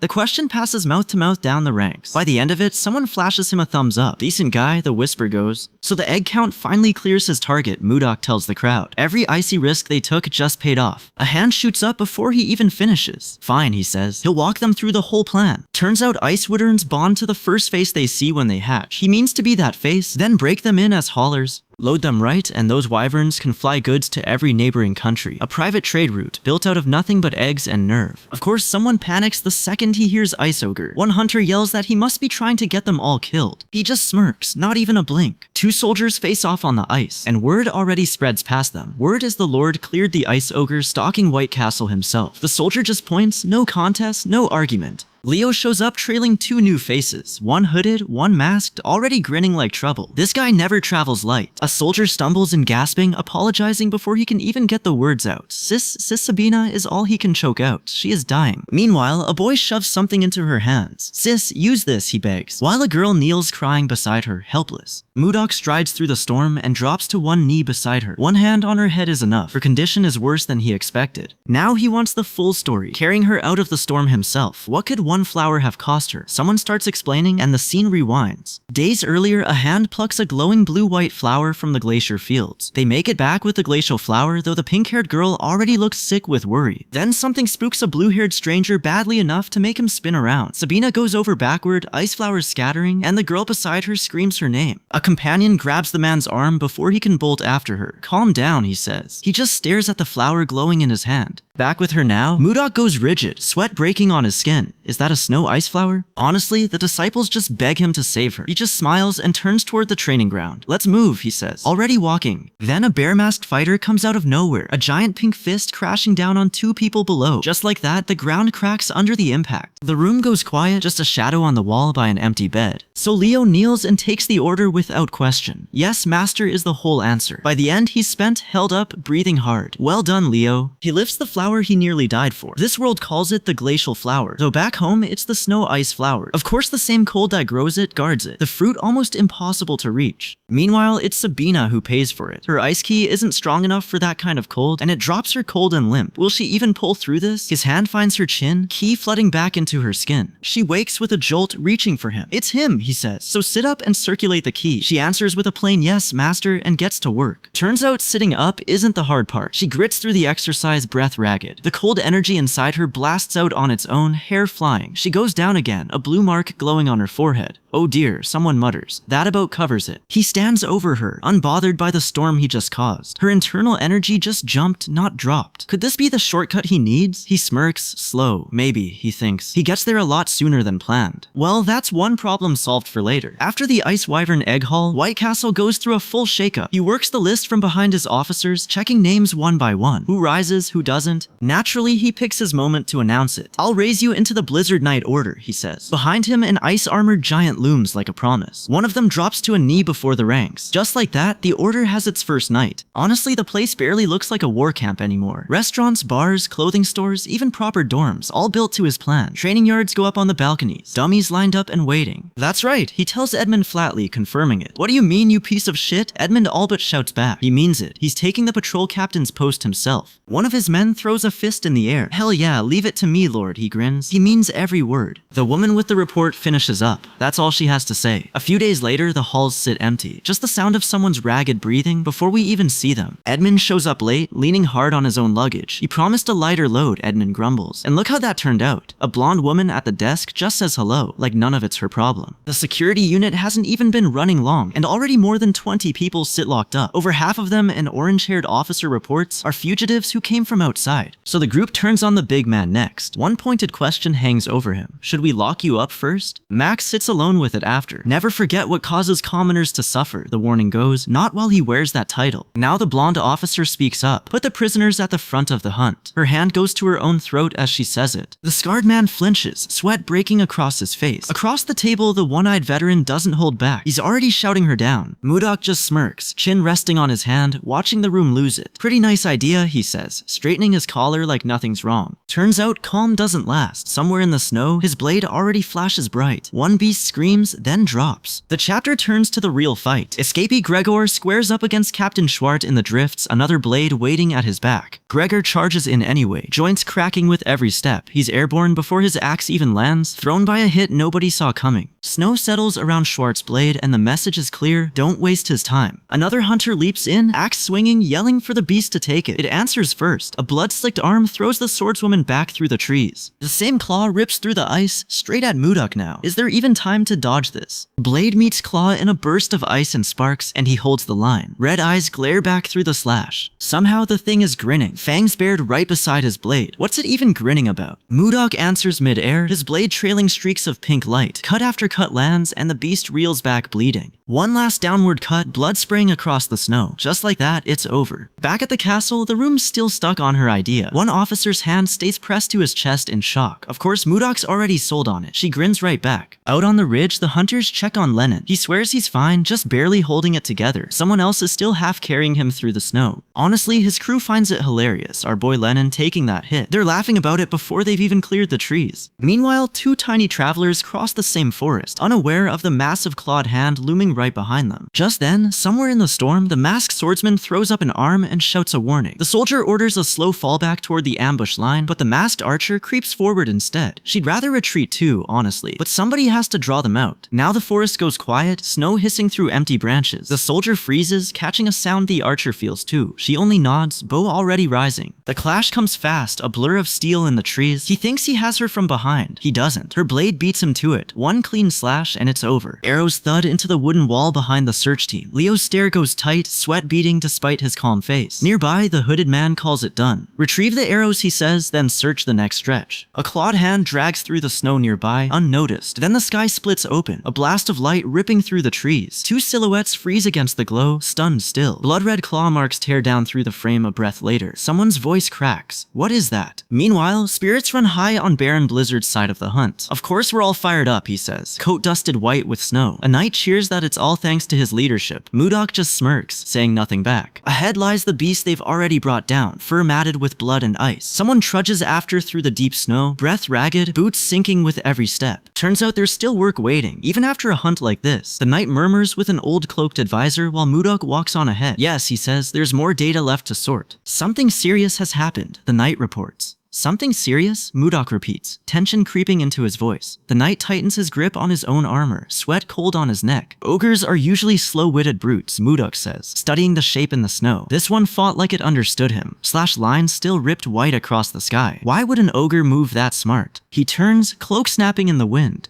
Are you going alone, my lord? A subordinate asks. Yes, sir, comes the reply, and the men hang back as he strides on. Then he's gone, a streak cutting straight through the snowbound trees. Trees blur past in a wash of white and speed. If the report's true, he thinks that monster is one he already knows. Honestly, someone in this castle isn't losing sleep. A young woman sips tea, calm as ever. Beside her, an old man rubs his temple, worn thin with worry. Naturally, the wind picks that exact moment to howl through the pines. Snow sweeps sideways across the trees, the sound rising like something is closing in. Now something snaps through the storm before he can even name it. Alarm first, blade next. Blue key rips around him in one violent arc. Snow explodes as his blade comes down, frost trailing off the edge. Ice shatters across the beast's legs on the first hit. He's already airborne for the second, sword angled straight into its hide. Ice sparks everywhere. Another slash tears through the wind, clean as the last one. This time it hits back. Claws catch him mid-swing and throw him hard, blood spraying across the snow. He's still falling when more gashes open, silver hair and blood scattering in the wind.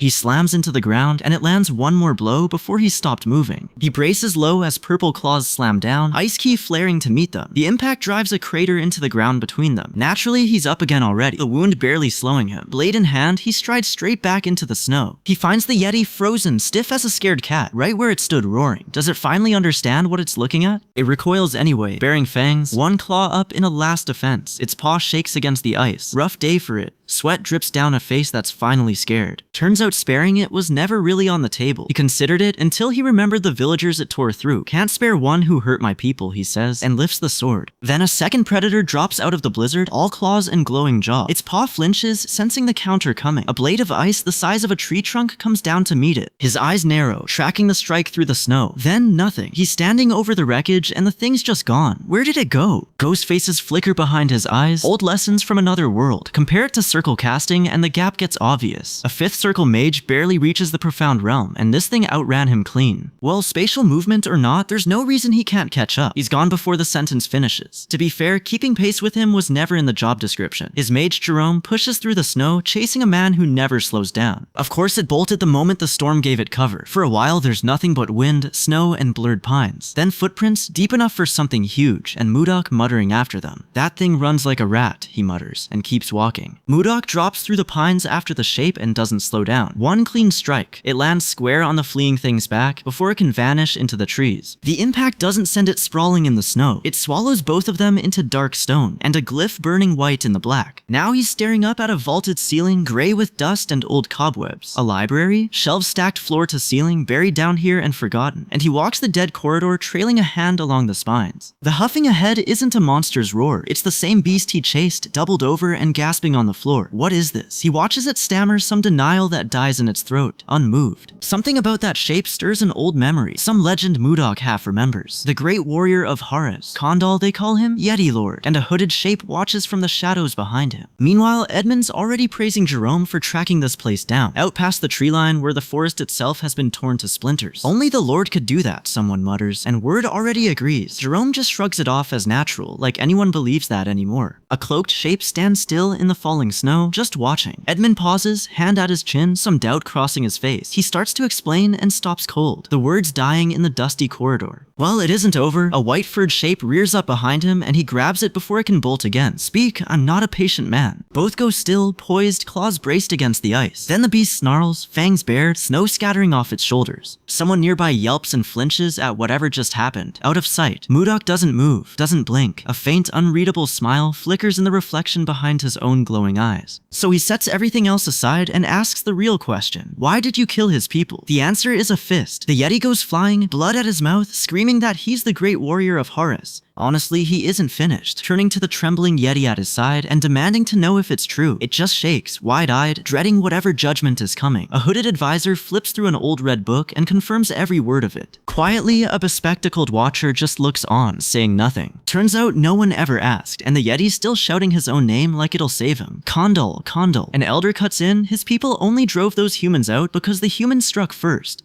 Mudok checks with his own men and gets the answer straight. Yes, they'd wandered into Yeti land hunting ice ogres. Of course, someone's already treating Kondal like one of their own, a glowing orb hovering near his arm. It'll sting a bit. Naturally, Mudok isn't done nitpicking either, flipping the whole scene upside down to demand why Kondal's been talking to him this whole time without a single honorific. Well, Kondal still doesn't get it, scratching his head at the whole honorifics thing. The treatment's done anyway, the servant reports. One last swirl of green light seals the wound shut. Mudok turns to go, then stops cold. What was that? Is she alright? Somewhere far off? Meanwhile, hundreds of miles south, a clerk goes pale at the door. A caller lets himself in, hands folded, polite as a knife. I have one request, he says, and it lands like a threat. How long since the promised deadline? Henry the caller asks. 3 months, Henry admits. Edmund's laugh doesn't reach his eyes. Then he just goes quiet, looming over the desk. Henry hears his own name and flinches like it's already a verdict. His knees give first. Edmund goes down, admitting straight out the association's finished. Turns out word doesn't wait for the ink to dry. Someone on a rooftop repeats the claim and the whole town hears it in one breath. Then the fallout turns physical. One man's dragged off by the legs, no fight left in him. A hand closes hard around a wrist near a fallen rose. Somewhere else, a young man drops to his knees over a body in the snow. Then something enormous drops out of the clouds, wings blotting out the sky, teeth bared, wyvern, someone finally manages. Sweat beads on 100 faces at once. Of course, business doesn't stop for a monster. Ice delivery's here. A voice calls out over the panic, same as any other day. Naturally, some idiot's just laughing at the wreckage, wondering out loud what's really happening up north. Behind him, someone else runs a hand through his hair, sweating, clearly not laughing at all. Ah, right, someone blurts, a blonde attendant remembering just in time. A masked figure grins wide. Aha. Far off in the capital, Princess Escheld stands in the garden, sharp and unamused as ever. She pours the tea herself, precise, unhurried. Honestly, Sir Justin invited her up to his balcony just to say thanks for coming. You flatter me, Sir Justin, she replies flat, and he just smirks into his wine. She won't even fake a smile for him, sitting stiff at the lavish table. This guy actually finds that funny. He vows to crack her calm, then apologizes out loud like nothing's wrong. She jumps back, startled, before he even finishes the sentence. His hand's already reaching for something on the table, so he says it straight out. Just to see you, princess, and she just walks past him unimpressed. Outside the ground, someone remarks that she trains so much even one day off isn't enough. Ishild's shadow stretches long behind her, tense despite the calm face. Meanwhile, Ishild slips away from the tea table, her maid hurrying to keep pace. The two of them cross the grounds toward a walled mansion, ducking through its iron gate. Purple energy floods Justin's body, and he screams one hated name, Blizzard. His fist shakes, white-knuckled with fury. He snarls, that bastard. Back in her chambers, Ishild unfolds Baron Blizzard's newest letter. His opening line pulls her straight back to their goodbye. He writes he's doing well, he says, all thanks to her lucky charm. She blushes hard. Turns out the letter keeps going, describing sparkling crystal caves and warm hot springs. He tells her they built a city there called White Castle, tucked inside that warm cave. The letter doesn't stop there. She reads on and tears well up. I'm sending you a small gift with my longings. Somewhere far off, his hands cradle a glowing ice rose. One more letter already promised. A caption spells it out. The letter is from Baron Blizzard, who misses her. She clutches her chest, silent, and wipes her brow like she's caught a fever. Honestly, she can't stop staring at the ice blue flower hairpin he gave her once. Her hand presses flat against the letter. Decision made. Then she gasps, badly startled. Back in his study, Seal Mudok gathers swirling energy in one palm. A delicate ice flower blooms from nothing, petals scattering light. Jerome panics off to the side, and Mudok just asks him flatly, Jerome, what's the fuss? Well, somewhere deeper in the caves, a hand reaches into drifting glowing dust. Two shadowy figures pick their way through the ice cavern. One hopes it stays smooth. The other just wants it done fast. Back at his desk, the blonde mage leans in, expecting a bigger reaction. Our boy just shrugs, so what about it? Jerome complains it's way too flat. Then, without warning, something flashes and shatters right beside him. In the shadows, a robed figure leans close, hand reaching toward him. Mudok's eyes narrow, what's reaching for him out of the dark? A nervous subordinate stammers an excuse, calling the mystery item worthless, not worth reporting. Just like that, it proves him wrong. Blue energy rips loose from a masked man's orb. Papers scatter everywhere. Mudok grins and unwraps the pouch himself, one attendant recoiling in fear behind him.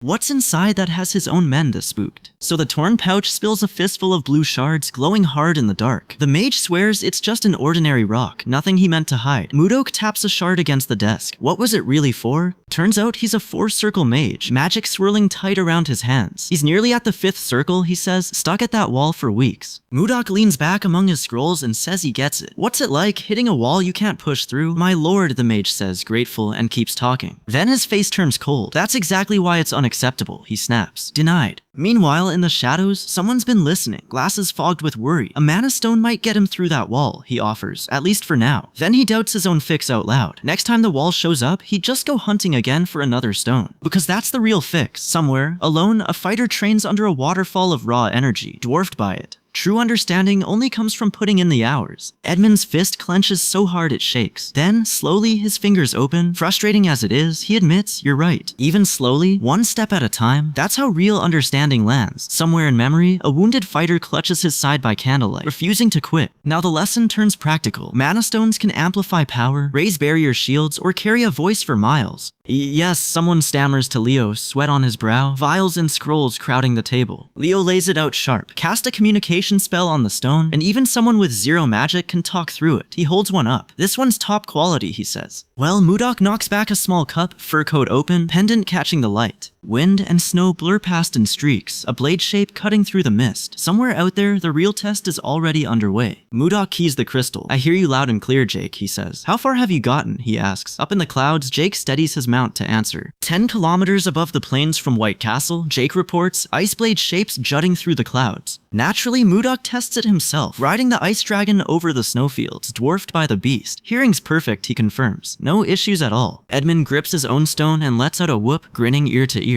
Signal's clean, no interference, Mudok says, testing it once more against the mountain wind. From now on, he tells them, everyone uses these stones to stay in touch. The mage groans behind his hands. Somebody else just cheers outright, too loud to ignore. Enough, Mudok orders, come back now, as some hotshot mid-air tries a triple spin nosedive. Of course, someone had to show off. He keys the stone again. Tell Osborne to push training harder the moment Jake gets back, he orders. Honestly, one rider drops down hard and calls out that they're back. A massive winged shadow settles above the peak. Then they kneel before the hooded figure waiting in the snow, already delivering a report. Good. That's the whole review. Mudok gives the report. Down the hall, his officers pack into a formal meeting room. Vapors spread under a chandelier. They're waiting for him to walk in. Now a masked scout leans in close while Mudok reads over the table. He pulls his mask down to speak plainly. He admits he didn't see it happen himself, so the story might not hold up. The room doesn't take it well. A servant pounds the table, certain he misheard a grand swordmaster. That rank sits a full level above swordmaster, and by rights it shouldn't exist at all. Another officer works through the implications and comes up empty. No answer comes. Of course, the only man who could actually confirm the rumor doesn't say a word. Mudok lifts a finger to his lips instead. A bearded aide goes pale by the door, and a young officer looks away. The armored knights nearby fall dead silent, waiting to see who breaks first. Turns out the story jumps continents next. A caption reads the Central Plains, and Mudok sits cross-legged over open water. He calls light into his cupped hands and shapes it into a single word, sword manifestation. He's on his feet somewhere else entirely, standing among bookshelves while a hooded stranger reaches straight for him. Then the dream turns ugly fast. A mouth opens wide, packed with jagged teeth. Eyes glow through the dark, and clawed hands clenched tight above them, waiting. Mudok jerks upright, hand at his chest, petals falling around him. What was that thing? Just like that, it's gone. Just a dream.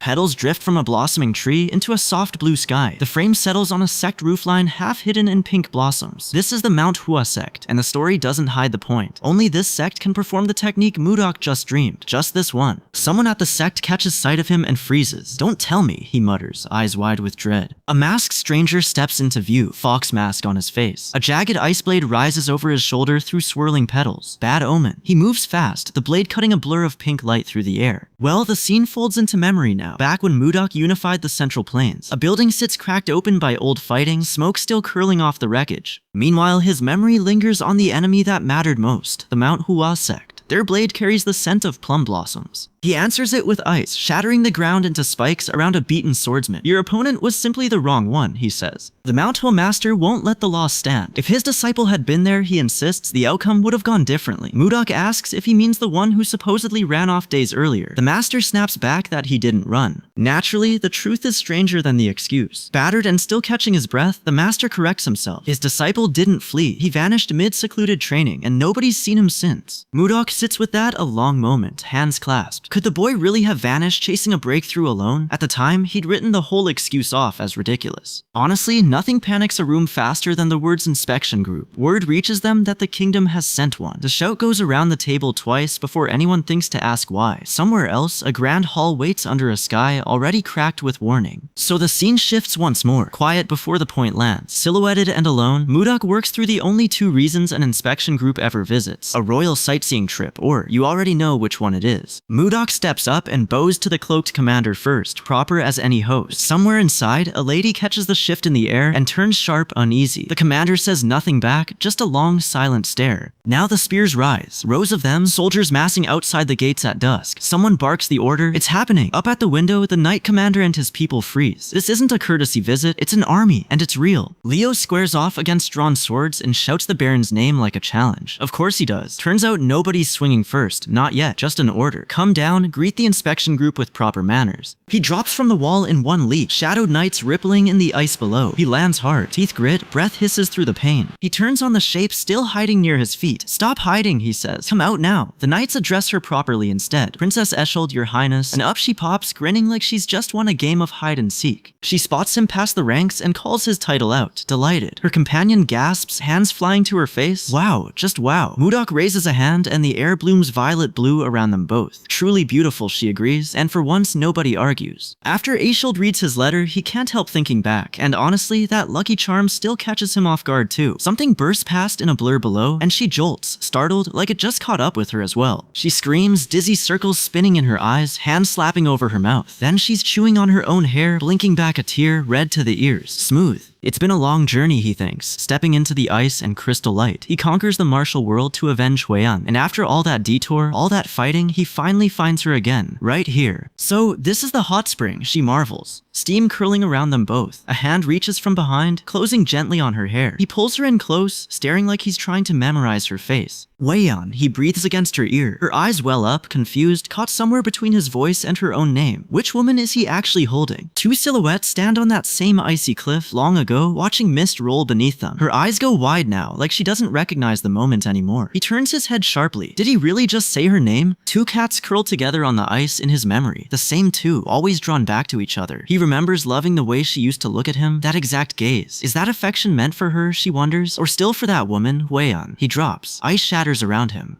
He doesn't have an answer yet. Tears cut through the shock on his face, and still no answer comes. So, for a heartbeat, he's elsewhere, walking the glowing ice beside her. Two wolf-shaped creatures trotting at their heels. Then the memory breaks, and half a name catches in his throat. She turns to face him, certain, and tells him he's wrong. He kneels in the ice light, done arguing with himself. I already got my answer. Now he turns and walks out of the vision alone, boots crossing the snow one slow step at a time. A blade of ice slams into the snow beside him, what almost took his head off. Somewhere close, one red eye watches him from the dark, unseen. The thing that lunges out of the storm looks built to end him in one strike, claws wreathed in purple flame. It never lands. Blade meets claw in a blur, and the snow flashes purple where the strike hits. Meanwhile, a man grips a jagged blade in the shadows, one eye burning white. The shadow at his feet spreads on its own. Something answers his call, masked and red-eyed, radiating cold purple light. "You called for me, Sir Justin." Of course, the two guards posted at this door see nothing coming, and neither would you. Turns out, somewhere else in the palace, the princess isn't smiling anymore. She sits crying at her mirror, and a voice nearby calls her pathetic for it, mocking a broken heart it caused. Across the snow, Mudok's face goes tight with alarm. His hand drifts to the pendant glowing purple on his chest. Why does it burn now, of all times? Back at the mirror, the voice isn't finished with her. So foolish, it says, leaving her alone with the tears. A masked shape studies a guard standing watch at a doorway, patient, unseen, waiting to move. Naturally, when a knock comes this late, the princess answers anyway, smiling, asking what brings her visitor here at this hour. Her smile drops into fear. The masked man lunges, already blood on the blade, and strikes before she can raise a hand. He stands over the damage, smiling, blade still dripping. Pardon the late hour. Down the hall, another woman sees it coming and grabs the nearest chair, hoisting it like it might actually help. It won't. The door stops being a door, a glowing blade rips it apart in one stroke, and she's on the floor before the splinters land, gasping that it shattered instantly. Just like that, he's standing in the wreckage, sword blazing with magic in his hand. So Justin's boot grinds down on the fallen attendant, pinning her to the wreckage. Across the ruined room, Escheld storms in through the broken door and demands an answer. She calls him Sir Justin and asks what he thinks this is. Behind her, two royal guards lie dead in their own blood. She sees the bodies and understands exactly what he's done tonight. He killed the guards, he broke into her room. Justin leans in close, rain streaking down his shadowed cold face. The one who was rude, he says flatly, was never him. She can't get a single word out, mouth open, stunned. Turns out Justin isn't finished twisting the knife just yet. He already sent an assassination squad after Mudok, he brags. You won't even find his corpse, he says. That can't be true, she stammers, reaching out like she can undo it. Her hands ball into fists, shaking hard with grief. Mudok can't be gone, not like this. She won't let herself believe a word of it. Then someone shouts the name that changes absolutely everything. Baron Blizzard, she cries, and the room goes electric. Cold light floods Mudok's raised hand, cracking like ice under pressure. Snow swirls around a hooded shape wrapped in lightning and frost. He's here, he's alive. Honestly, Justin has no idea what's actually coming for him. Mudok's fist rises, wrapped in swirling ice, and he roars, "Blizzard!" Aishield screams as the wave rolls past her. The blast rips through stone and glass, hurling Justin backward through the wall he broke through.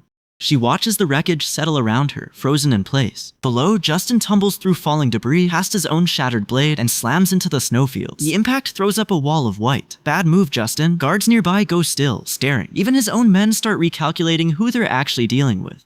By morning, everyone will hear how Baron Blizzard flattened a wing of the palace with one punch. Meanwhile, elsewhere in the wreckage, a lone guard kneels shaking before a hooded stranger nobody recognizes. The hall beyond stands empty, silent, and waiting for something. Back at Ishild's side, Mudok stands calm and almost amused, like nothing happened. Of course he does. Nothing that just happened cost him a single thing tonight. Then his head snaps around sharply, cloak flaring wide behind him. Something's coming. His eyes narrow, tracking a blade he can barely even see. He catches it barehanded, purple energy biting deep into his palm. Who's actually behind the mask this time? He kicks off into the air, blades spinning wild around him, while Ishild watches from below. Wait, is he actually controlling those blades with ki? This is a real swordsman, not some noble's hired thug. Naturally, this fight isn't going to stay small for long. Purple ki tears open into a storm that swallows the sky above the mountains, visible for miles. When it settles, Mudok's already moving, shielding Ishild from the flying wreckage. She covers her mouth, shaking. He doesn't. Of course, Justin, that bastard, he thinks, the wind tearing at his coat. Now the storm answers with something worse than a man. A horned shape rises out of the dark, wrapped in purple fire. It grips a spear built to gut swordmasters. Its claw closes around a glowing blade like it was born holding one. Meanwhile, back in the hall, a man glances over his shoulder and freezes. The same monster is looming behind him now, filling the doorway with claws and plate. A retainer pitches him hired killers again, swordmaster killers this time. Of course, it's the same kind of killer that already failed once. Justin, masked now, just clenches his fist. No. Someone else answers, telling him to prepare properly if he means to kill Mudok this time. Prepare more thoroughly, he says, and hands over a weapon crackling with purple mana. So Justin swings that blade through the storm himself now, purple-white light trailing every arc. Rain hammers the dark now, one bright wound of light glowing at its edge. Somewhere inside it, the horned thing swings its blade again, spikes and armor cut cutting through the downpour. Turns out that sword isn't just a blade, it moves wherever its wielder's mana points it, like an extension of his own will. Just like that, a column of light rips straight down through the storm, tearing the dark apart. Now, another slash tears violently across the scene, purple light trailing behind it, and there it is again, the horned monster, glowing, still standing. Their next clash lands. It cracks the mountain itself. A beam of raw force splits the rock wide open, and debris rains down with the storm. Mudok stands in the wreckage, sword low, debris drifting past him, staring at the shape ahead. What did Justin even trade for this? Ishield reaches for him, panicked, pointing at the blood on his arm. Stay back is all he says, already blocking her path. His face goes sharp and cold, eyes narrowed against the falling debris. Then he drops through the air, energy spiraling tight around him. Honestly, Mudok floats there calm as ever, looking down at the flame-wrapped figure below. I still don't see any reason in you, he says. That lands wrong. The masked figure lunges up in fury, blade first. More of your useless lecturing, he snarls. The strike should tear him open. Instead, Mudok's arm comes up and the blade stops dead, shockwave ripping outward. Wind whips his hair, his face stays calm. Naturally, the monster looms in full now, huge blade in a clawed grip. Mudok draws his own sword, glowing white-purple, and drops into a stance. Is borrowed power really enough to beat him? His arm cuts through the rain in a blur of light. The blow lands, and the armored thing reels back, falling hard. Quit the nonsense, Blizzard, someone snarls. Energy blades cross in the dark, no one even visible. Well, a face snarls into view, eyes glowing bright, fangs bared and wet. He's had enough, and it shows. I've got him on the ropes, the swordsman shouts, blades bursting through the snow around a falling shape. Sure looks that way. The demon armor rears back for the kill. This is the end, Blizzard, it snarls. The ice answers first. His blade cuts clean through the plate first, blue-white light swallowing the frame. One glowing eye goes wide, sweat cutting through the crack in the mask. Turns out that wrist wound is one he's seen before. He freezes, recognizing exactly who he's still fighting. Blizzard crouches low, ready again, that same bandage wrapped tight around his wrist. Same wound, same man. Blizzard doesn't wait. He drives in again, and Justin screams as broken shards scatter across the snow. Power gathers in his open hand, crackling blue, exactly where he wants it. So he raises his fist, dragon energy coiling up his arm. How much room does he actually need? Justin lunges instead, claw crackling with purple lightning. He roars that Blizzard's underestimated him, fist clenching tight amid the blast. Blizzard just shakes his head, dragon energy coiled and ready beside him. He's not underestimating anyone, he's just being cautious. What's the point of power like this if he loses her anyway? Ice storms behind his eyes as he gives the real reason, because I can't lose her again. Now the fight's behind him, just one white-haired figure crossing the empty snow. He stands over Justin now, kneeling and bleeding in the snow. Justin claws for mana and finds nothing there to grab. It won't work, Blizzard tells him, calm and unbothered. Not this time. Just now, seconds before he ever hits the snow, Blizzard closes that same gap in a blur. Justin's coat tears as the blow lands, and he screams raw and ragged. One more hit and his legs finally give. Blizzard stands over him, coat and hair still moving in the wind. Live the rest of your life atoning, he says. It's fitting, coming from someone who spent so long tormenting people weaker than him. Blizzard stands calm over the wreck he's made, snow settling around them both. Naturally, that's when he notices the sky. It's gotten late already. He better get back, quick. Somewhere past those mountains, she's waiting for him. Caged now. Just a robe and a hand, glimpsed through the bars. Well, Blizzard's already smiling, eyes closed, wind in his hair. One thing's left on his mind now, finding what's his. Honestly, Edmund, Roll, and Isekai'd don't see him coming at all. They both go wide-eyed at the cloaked figure standing calm in the snow behind them. Moments later, he's airborne, chasing them across the frozen sky. Some grinning knight watches it all from below. Of course, word's already spreading. Whoever finds it first gets a fat reward. Somewhere in that same blizzard, one silver-haired figure just stands there, back turned, waiting to be found. So, the search party rounds a snowbank and stops cold, right in front of the princess.